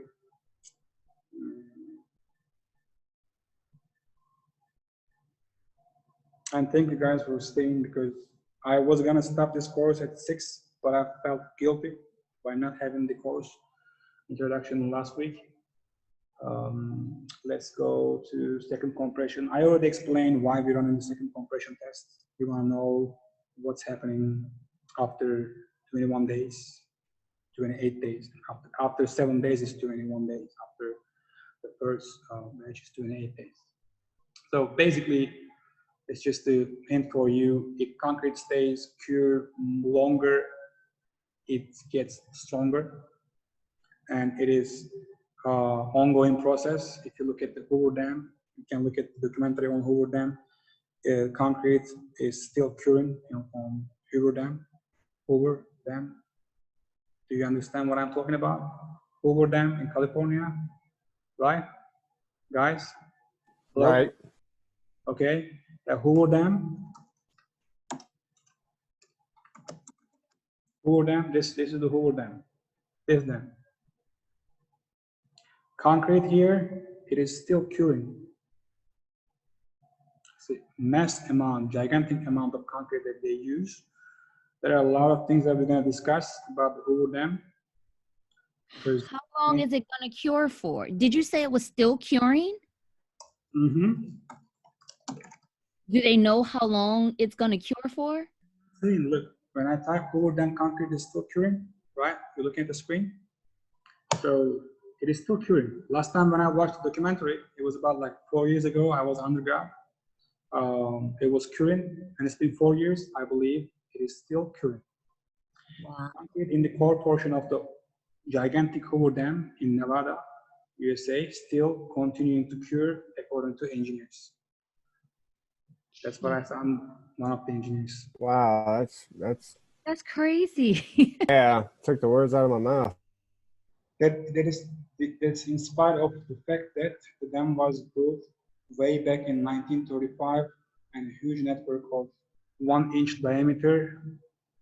What will be? I was going to say that when we get there, but they use pipe, 1 inch pipe that goes into the concrete blocks, and they were circulating cold water in that pipe system to keep the concrete at certain temperature, because current temperature is also important, especially when you look at this gigantic scale of construction. Look at this image. This concrete, it explodes. If you don't cool it off, you have to lower the temperature to a certain level. I can't tell you on top of my head what will be the temperature for perfect curing conditions, but you have to keep it at a certain level. So they were using pipes. So it works exactly like a turbine or an engine, right? Well, like I know for ships, you know, when they build turbines, they have, you know, seawater that comes flowing through there in order to cool down the engine. Yes. It's yes. the kind of same concept, right? Yes. Ah, huh. That's interesting. A huge network of 1 inch diameter pipes, total in the length of almost thousands of kilometers, was buried inside the concrete to circulate cold water in order to suck the enormous heat of hydration generated by huge quantity of cool concrete. See, I was right. I know something. You know, you should know, because when I was working with DPW, Department of Public Works, it was the winter time, and we had to cover the concrete with a tarp, with the nylon, like a garbage bag. Let's put it this way. The reason we were covering it overnight, because the extreme heat or extreme cold weather environment, it cracks the concrete. You want to make sure that concrete cures in proper environments so it doesn't crack. Crack is the biggest problem in concrete, especially if you're working with dam, right? If water starts seeping from the dam, that small seepage, it will get bigger and bigger, because water is so powerful, right? Yeah. Can you believe that they built concrete ships before? Yes, I believe that. I saw it. That's Yeah. That's my grandfather was on one. I shipped right out of Oakland, California, and they had to go back because it cracked right in half. Yeah, they're in World War II. When I first hear that, I was surprised. But I know, me too. I was like, what? The beyond it with gloves. So okay, that was the quick. What do you call it? Quick information. And I'm sure you guys never forget this. Concrete cures, and as it cures, it gets stronger. By the way, it gets stronger every day. That's why at the end of 28 days, we're going to reach to 4,000 PSI or more than 4,000 PSI, as opposed to 2,800 PSI to 2,800 PSI at 7 days. So 60 to 70% of concrete strength develops at the early stage, 7 days. But you can also use some type of chemicals to speed up the progress, etc., etc. But we will get there. Okay, so midterm exam, go. Spring break, I believe spring break is March, but we will adjust it if it's before or after.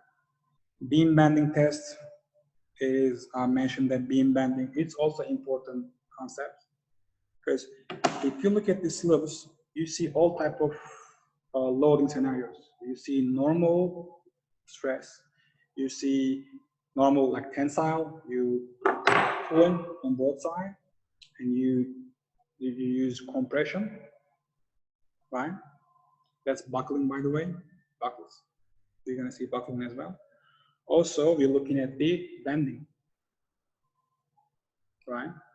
We want to know how much it will bend when you open this structure on service and your bridge. We want to know how much it will deflect. If it's excessive amount of deflection, okay, you have to go and change that member, size it up, make it bigger, thicker, right? And you can ask yourself why we are not using thicker materials or bigger materials at the beginning if it's going to be strong, right? Why would it be?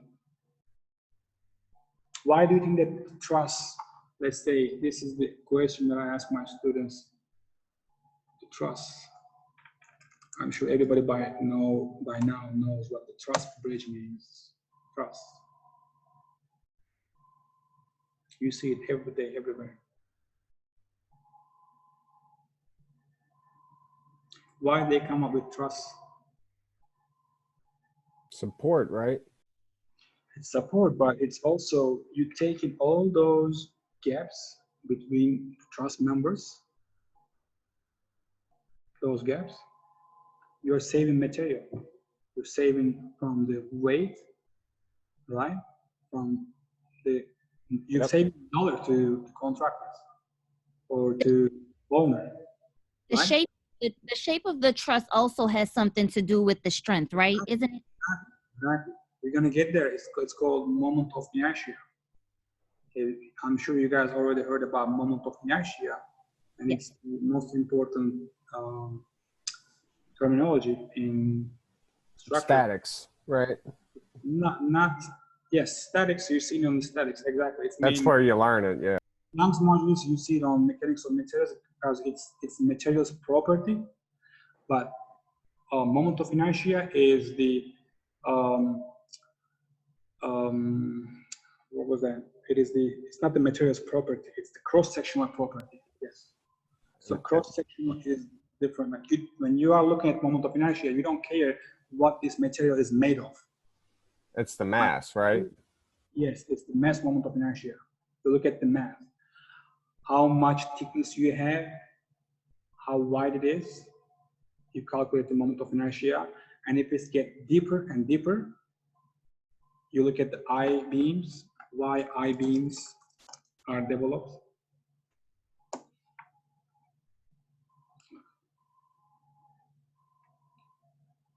Look, over here, for example, look at this.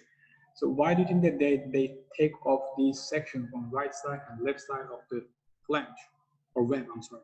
The top is, by the way, wide flange, W or H beam. So flange is this top and bottom portion, and the middle portion is called web. So they are taking portion of the web on right side and left side, they are saving material, right? If you calculate the moment of inertia of the total rectangle, imagine that you have, let's do this. Can you see the board? Yes. Yes.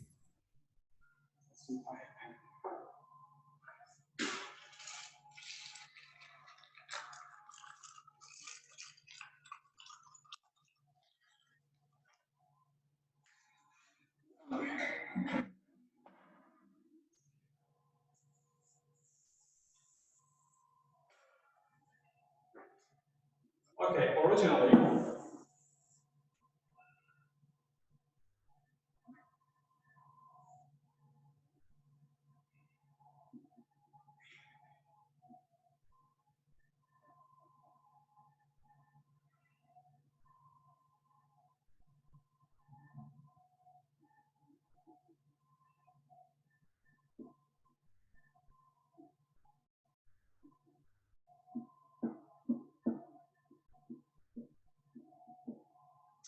you have your base and you have your height, right? This is the exact cross-sectional area I draw. This is similar to this rectangular cross-section, right? That's what I did in this scale. So this is your base, this is your height. Let's say your base is 2 inches, your height is 4 inches, right? Rectangle. And I want to calculate the moment of inertia of this rectangular section to understand what is the strength of this cross-section. So for rectangular section, to calculate the moment of inertia about x-axis, y-axis, because you can calculate moment of inertia about x-axis or y-axis. You will see why they are important on beam bending. But you are lucky that I'm explaining this right now to the other people who left. They're not going to pay attention or they're not going to watch the video in these parts. So moment of inertia about the x-axis can be calculated by EH cubed over 12. B stands for base, H stands for height, and divided by 12.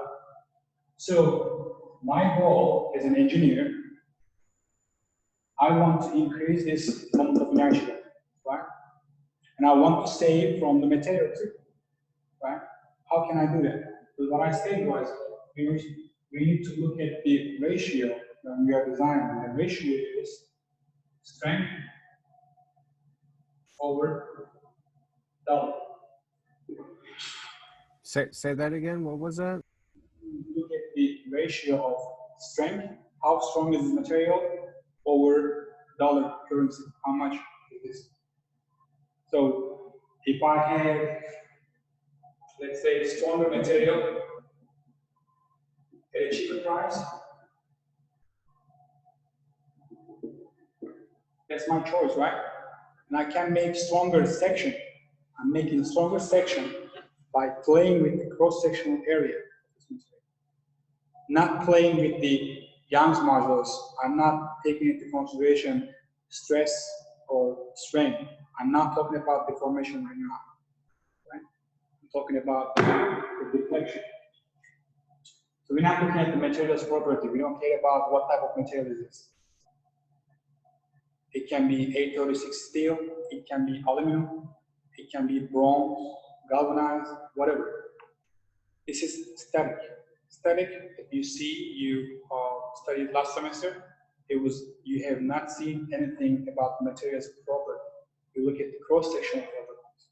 They give you truss, they give you a beam with the cross-sectional, the length or the depth, but they don't tell you the yield strength of the material. They don't even ask you what is the yield strength of this material or how much deformation you will see when you apply 1,000 pound of load.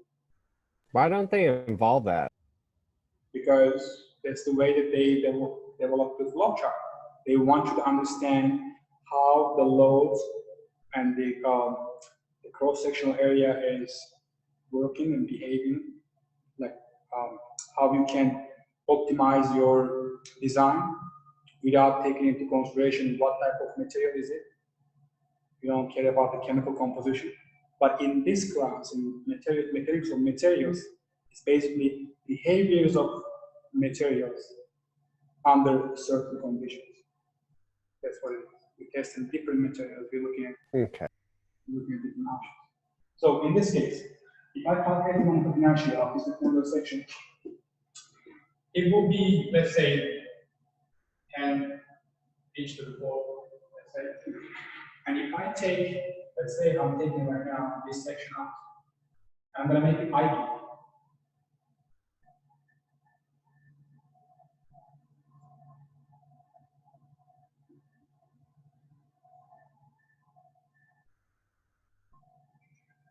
Okay, now I have to calculate the moment of inertia as well, right? What is? I'm sorry. I just took this section out. This section, this is out. I took it out, I made an I section.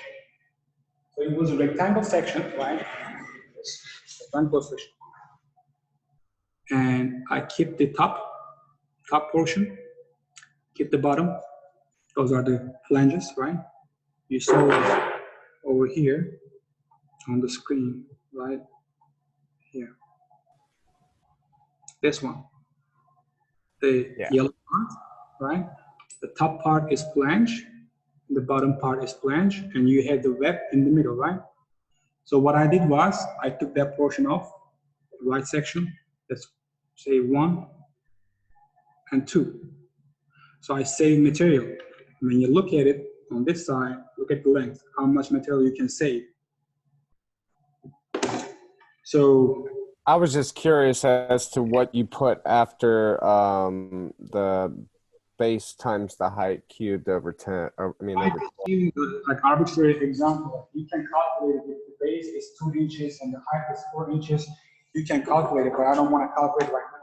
Oh, okay. You don't have to. I'm sorry about that. I couldn't see it from here. Times 4 cubed divided by 12. So when you look at the equation, h cubed. So if you increase the height, which is the depth, right? If you increase the depth, what's going to happen? Number is going to go up, right? Instead of 4 inch, if I make it 8 inch. By the way, these, how many students I have? You guys already got 10 points. Remind me, send me an email or tensile test. So I know I will give you guys extra 10 points. So I-beams. Thanks.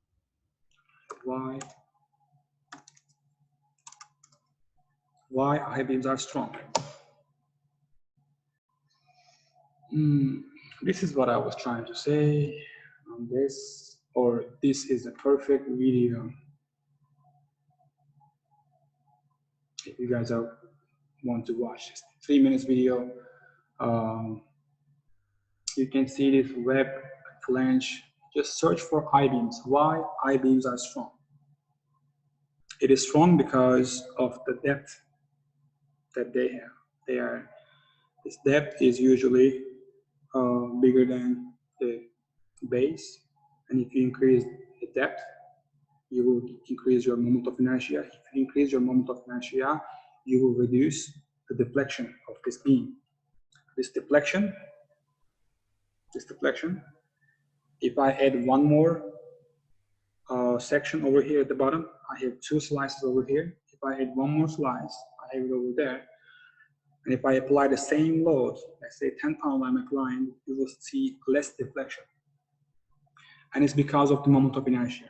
I just increase the depth and it increase the moment of inertia, which will reduce the deflection. On I-beam, you will see that, wait 1 second, let me finish.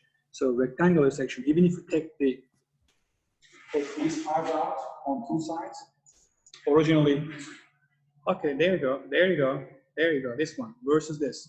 Rectangular section versus this section. Why? Do you see it right now? Okay.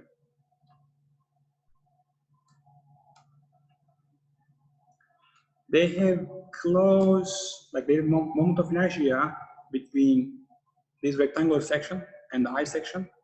It is not too much difference. There is not too much difference between moment of inertia.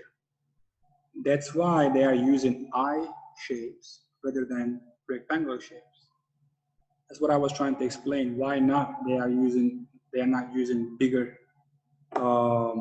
size girders or rectangular or square girders, but they are using truss. Trusses, if you look at the truss, the sections are taken out on truss. It's less weight, but it basically holds somewhat the same strength. Yes. Especially like if you're welding, like what about if you weld up? Like if you weld a beam straight up, how would that affect? Do you know by any chance? I'm not quite sure what the question is. I honestly don't know either. I'm just saying, like, you know. You have your question by next week, and I will answer your question. If you email me, I will get you the answer because I have to finish it. But understand this section. Make sure you watch this video. I'm gonna copy this link. I watched this video many times when I was undergrad, when I was working on my senior design. If you're civil structural, you will work on your senior design project. If you get involved with structural design, you're in the structural team, because you're gonna have civil team, structural team, geotech team. So let me write this link over here. Make sure you watch this. And I will explain this when we get to beam bending. That's really important subject. Why are I-beams? It's gonna be in the chat box. So save it, look at it. 3 minutes and 45 seconds. It's not gonna take too much of your time. You will enjoy it. Okay, so beam bending is done, and then column buckling. Column buckling, if this is your beam, right? If you change the orientation of your beam this way, and if you apply load, and if the thickness of this column is less than the length, which is like, it's not thick. Oh, it's not like this concrete. This concrete fails on compression rather than buckling. I cannot buckle this because it is shorter. It's not slender like this one. This is slender. If I apply load, automatically this will buckle, right? So columns are failing usually because of buckling. If you look at this column buckling, that's the important part of the structural design as well. Column buckling. How do they test for, you know, the erosion from the columns, like the concrete columns? Do they take like 2 electronic probes and then they see how much, you know, how much current is going through? I heard about that, but I haven't done testing on an existing structure. I have not done a testing on an existing structure. I saw it. They do for inspection. They install those electrode waste sensor. Somehow they measure the strength of the column. Right. I give you wrong information, but this is from the Hard Rock Hotel. I explained this last semester. You can look at the YouTube videos. I will get into details, not too many details, but I will tell you why this happened. Column buckling. You see the buckling right there? We're gonna go look at the buckling. This is one of the rebars. This column as well. You can see it's a column sample of the rebars inside. This is a rectangular column. Now I will show you the columns.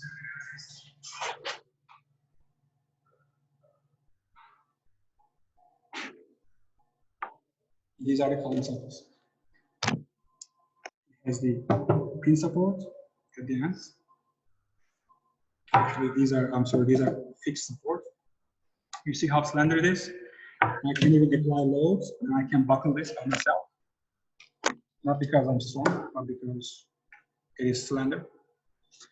So these specimen, this type of column specimen, it buckles, it fails in buckling rather than compression.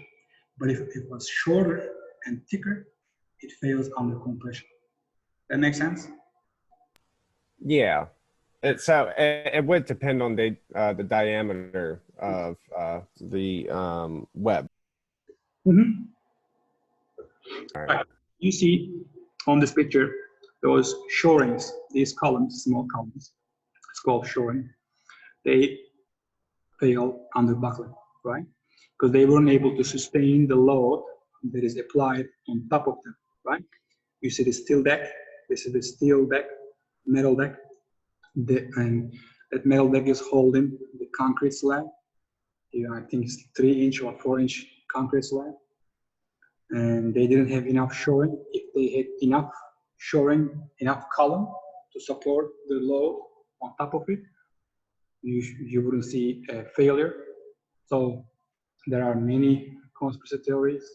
You can take a look at it, but this is how they fail. Column. Okay, so we got this, and we get in there, and then shear hardness test reviews. Let's skip this part. When we get there, I will explain what they are. And then final exam. Final exam, I will do the review. Pretty much whatever I explained so far, it will be on final. Like all those tests that we have done, besides the shear and hardness, they'll ask on finals. But you should be strong with concrete compression. You should know how to prepare concrete, not physically like making the concrete, but understand the procedure, what goes into concrete, what makes it stronger, curing conditions, etc., etc. And tensile test, you should know how to read the values, results from tensile tests, how to develop your stress and strain curve. You should definitely know what is stress and strain curve, definitely. Otherwise, if you don't know what the stress and strain curve at the end of this course, you should come back and take this course again. Torsion test, that's important. That will be definitely a question on that. Production line, no, I never ask questions on production line. Beam bending, yes, that will be a big question on beam bending, that's for sure. And then column buckling. That's it. So the most important ones are tensile, experiment 2, tensile test, experiment 3, 4, 5, 7.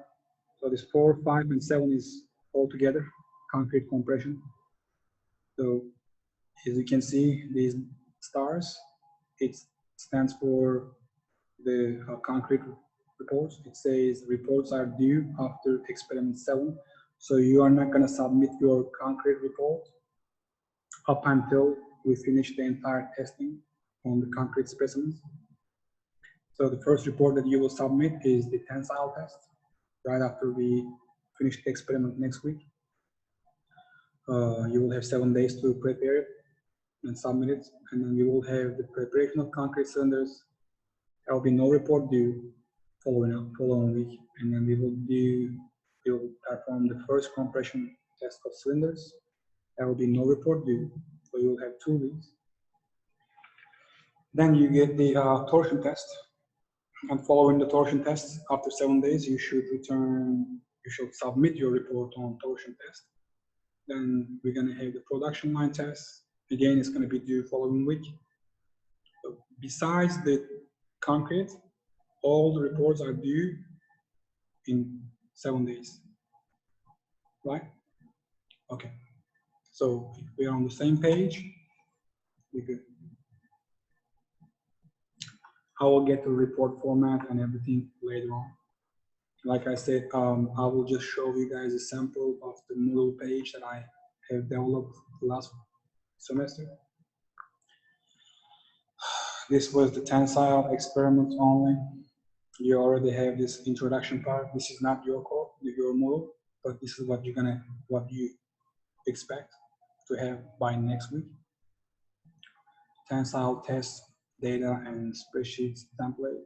So everything is given to you pretty much. You will see what I meant by everything.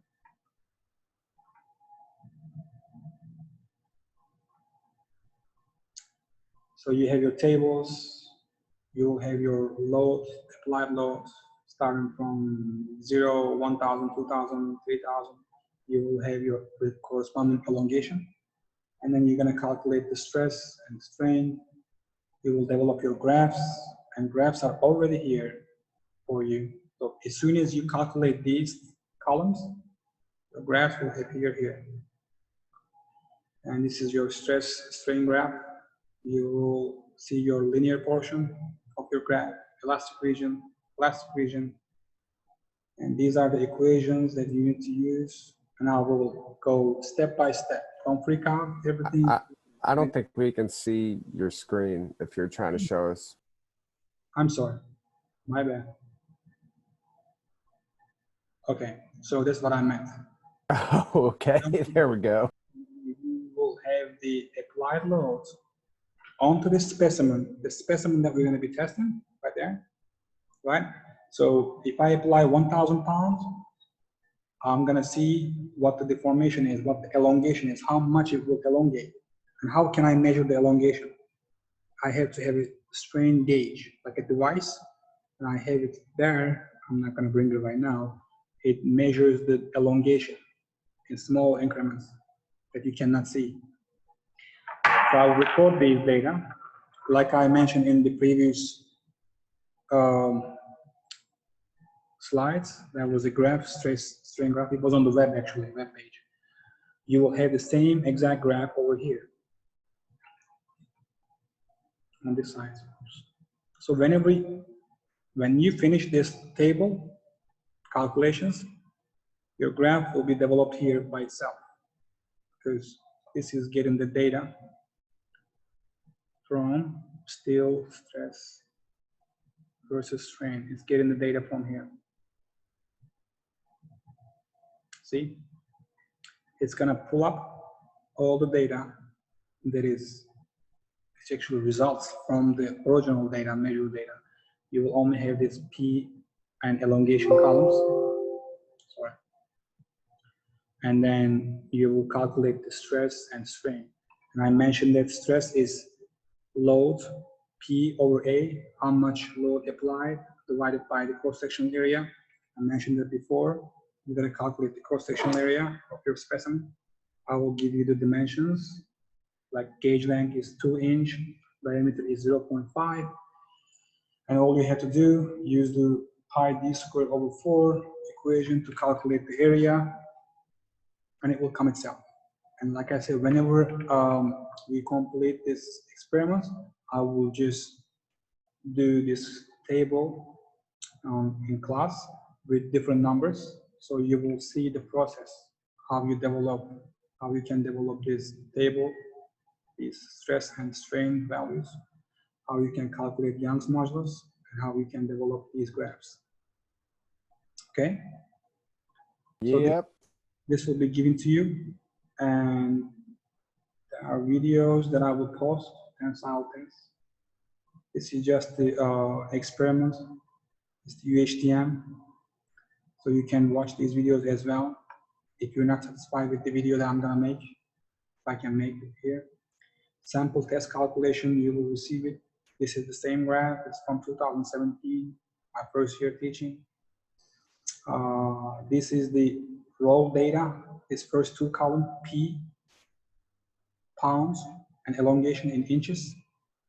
Applied load is P, elongation is the deformation, how much it will elongate. So when I apply 1,000 pounds, I read the deformation, elongation 0.004. And when I get to 2,000, it was 0.013. It's increasing. And I have to calculate the stress based on the applied load.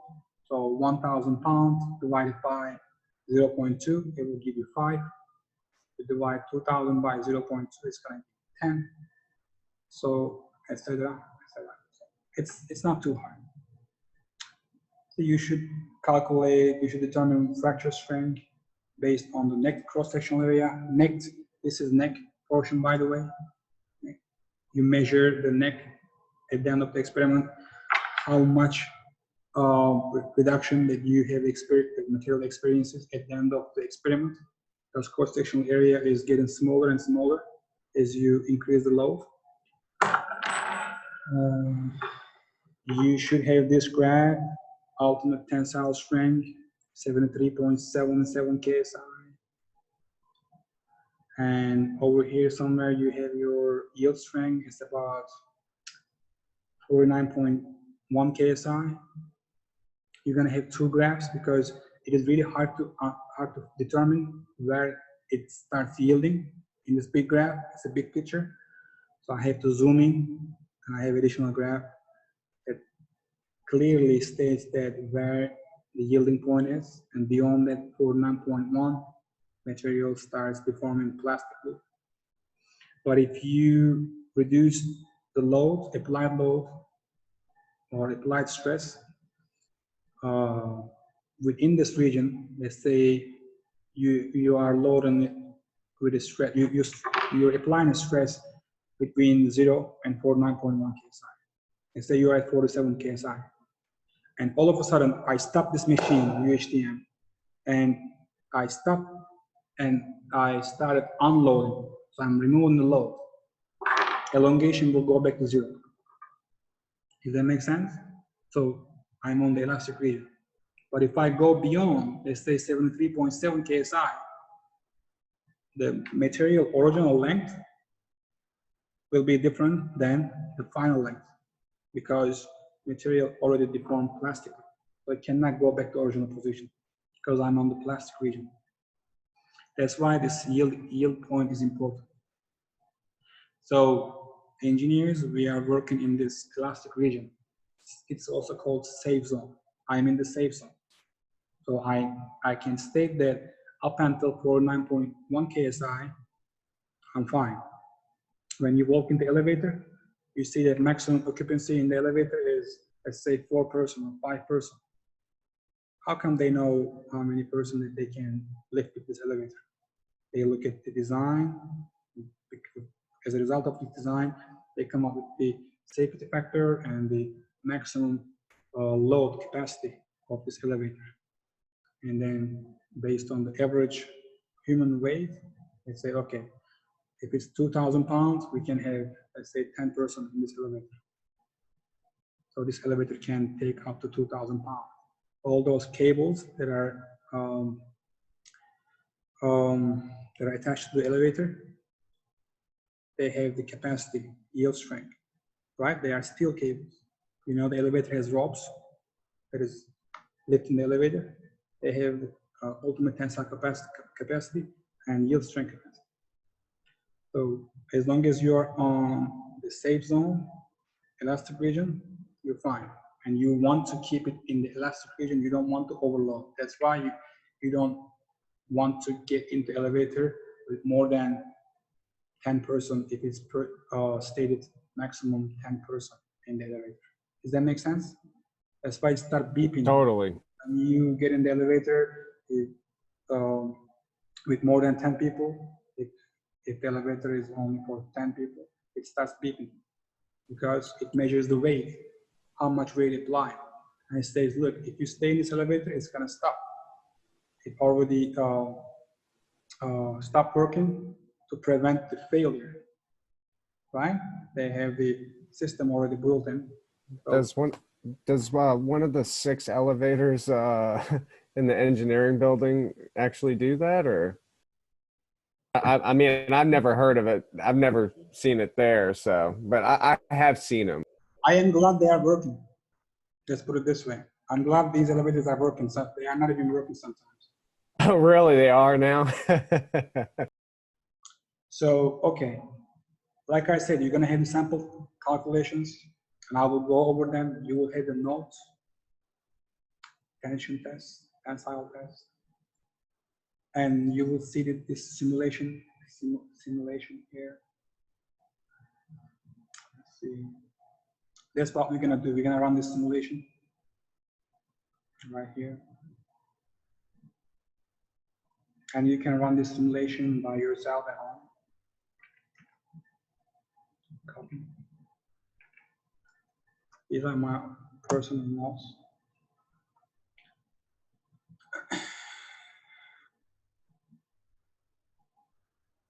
You can look at the problems, what the problem is, table of content, everything. I will go step by step this process.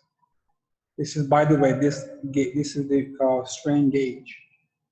This piece of equipment right there, it's measuring the elongation, how much it elongates.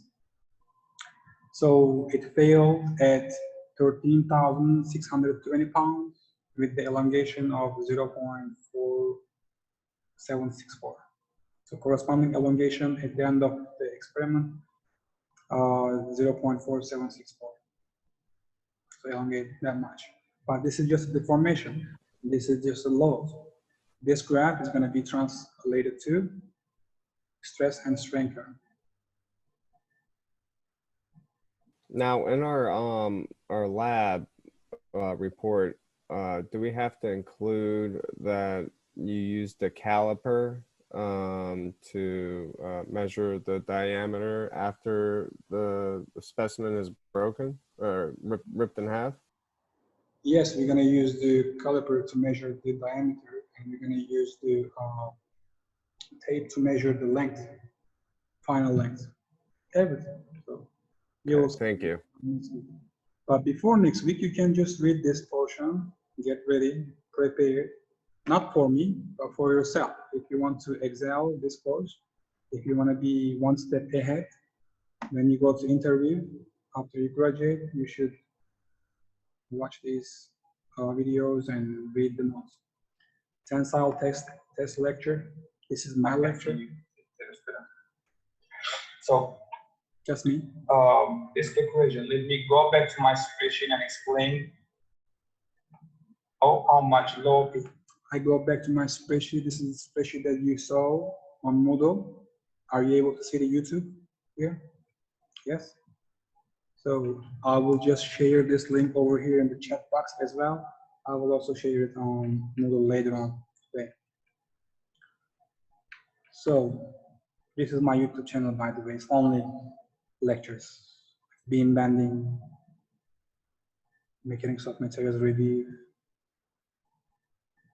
You have column buckling, torsion example, and concrete, and the tensile. Everything is here. I will have the data, tensile data, PowerPoint, and different external links that if you want to study more, I have different videos for you to look at. And then you will submit your report in the assignment section. That's it. That's all I can say today. And I will go over the report, how you need to develop your report. You will see it next week. The theory, procedure, results, and tables and graphs.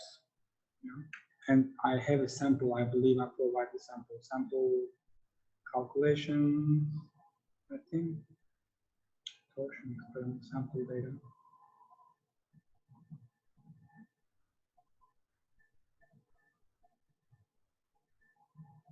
I should have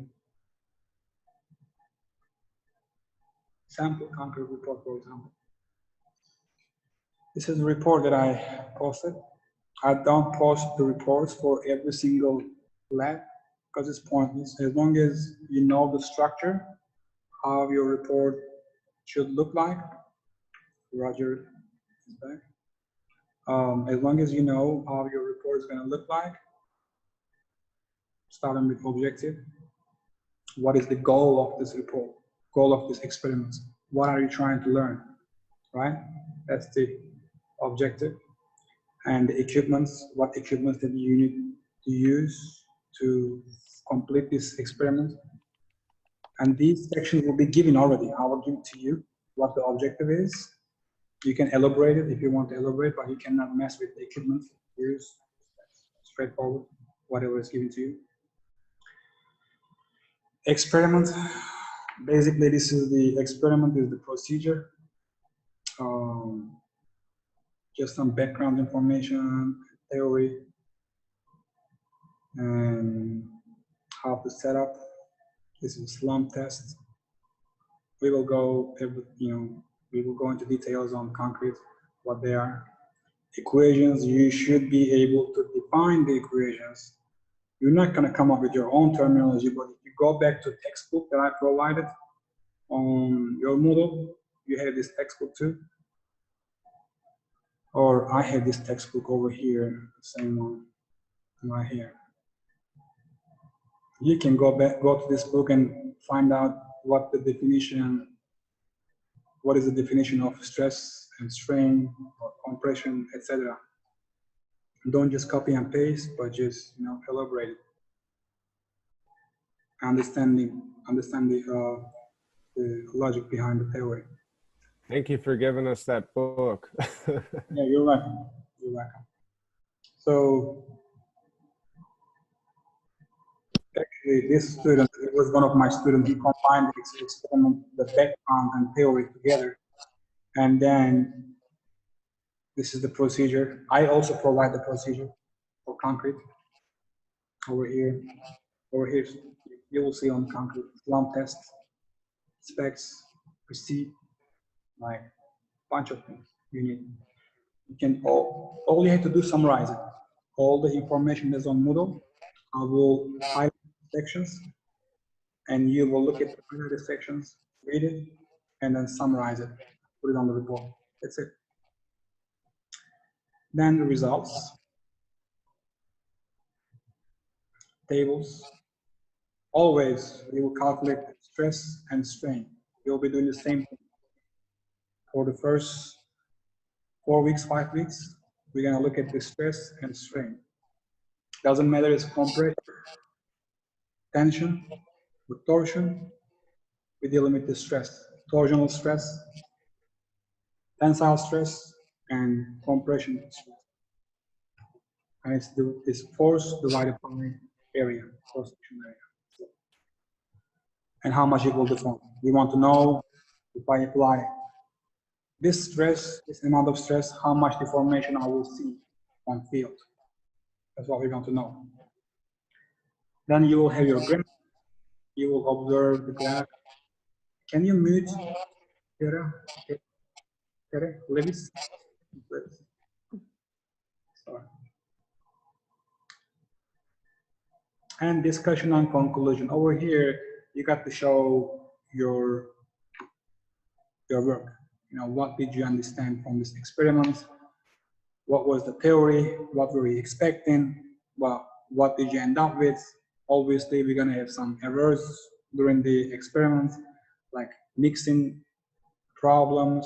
You're gonna, let's say I add more water than I supposed to add to the mixture, or I didn't keep the curing condition at a certain level, temperature went up, down, or humidity was not stable, for example, a bunch of stuff.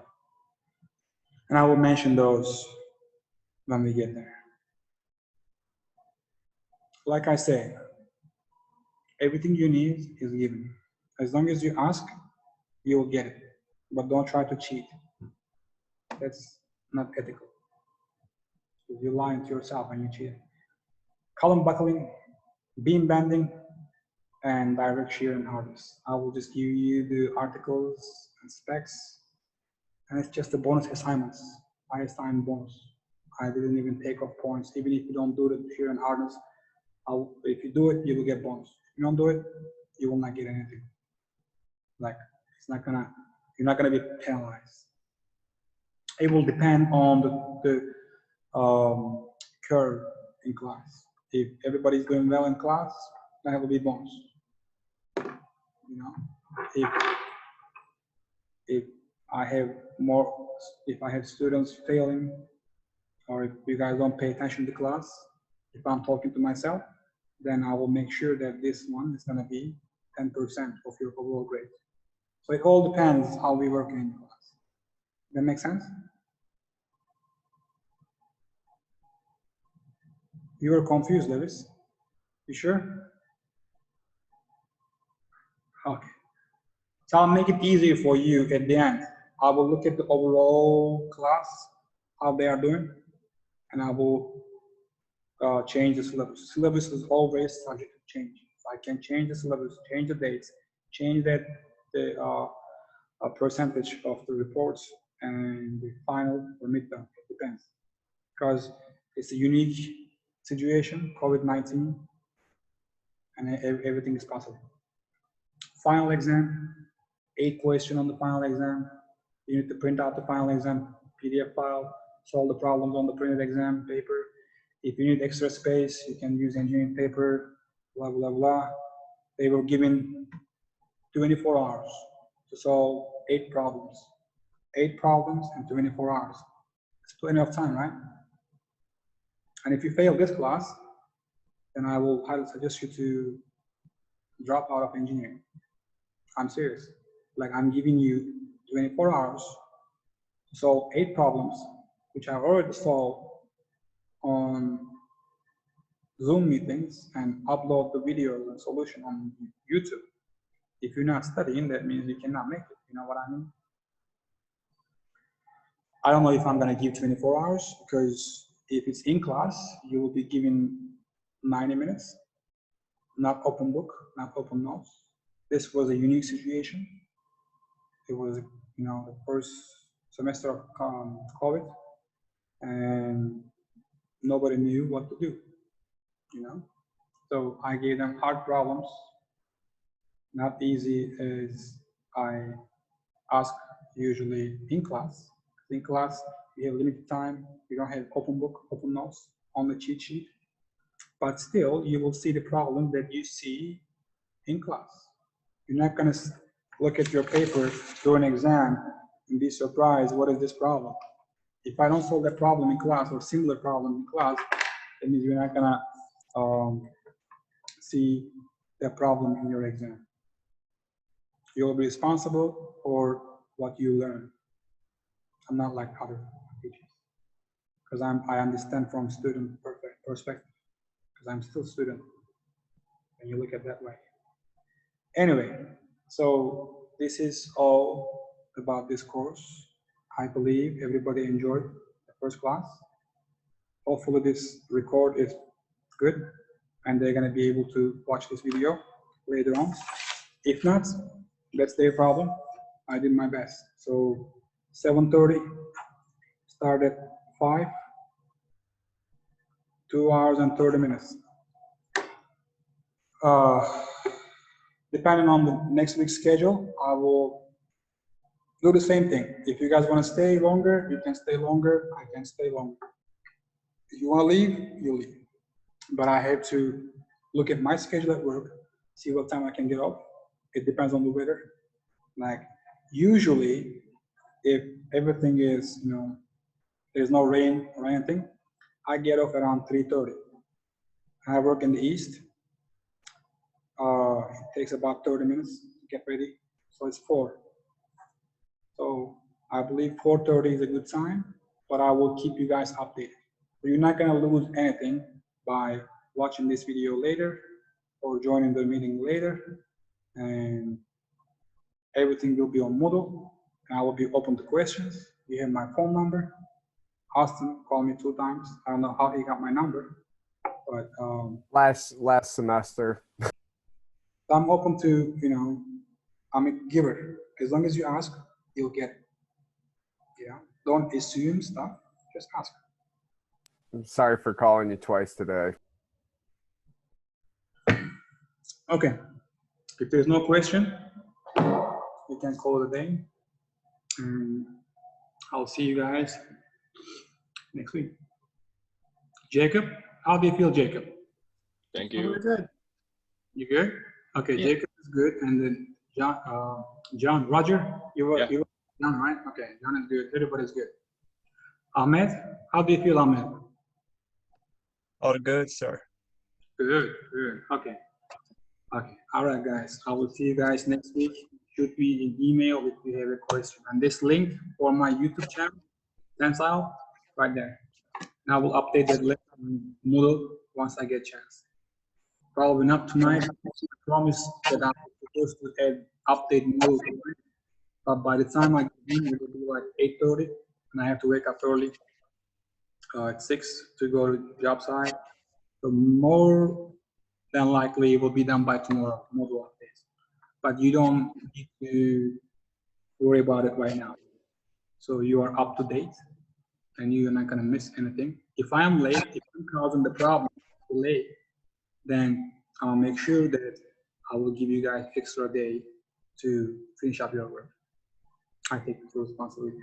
So I will work with you guys. All right. So do we have to email you about the 10 points, or you will write our name down and that's it? Let's bring this up for the right after you get your grade on Tensile. I am always behind my schedule when it comes to grading. Maybe you guys have heard about me. Some people say that they heard good things about me. That means I'm easy, laid back. It's not because I'm laid back, it's because I am overloaded with my work schedule, PhD, full-time job, study, and full-time teaching. But I will try to get your report graded as soon as possible. So whenever you get your first report graded, tensile test, just shoot me an email because I cannot write, I will forget. Even if I take notes right now, it will be somewhere that I will lose. So since you know you only have one teacher that's giving you 10 points in the first week, so shoot me an email. Once you get your grade, I will update your grade to, if it's 70, it will be 80, for example, or tensile. Good deal? All right. It's your responsibility. All right. Thank you so much. All right. Thank you. You're welcome. Thank you. Have a good night, guys. Thank you, man. Stay safe. You too. Bye.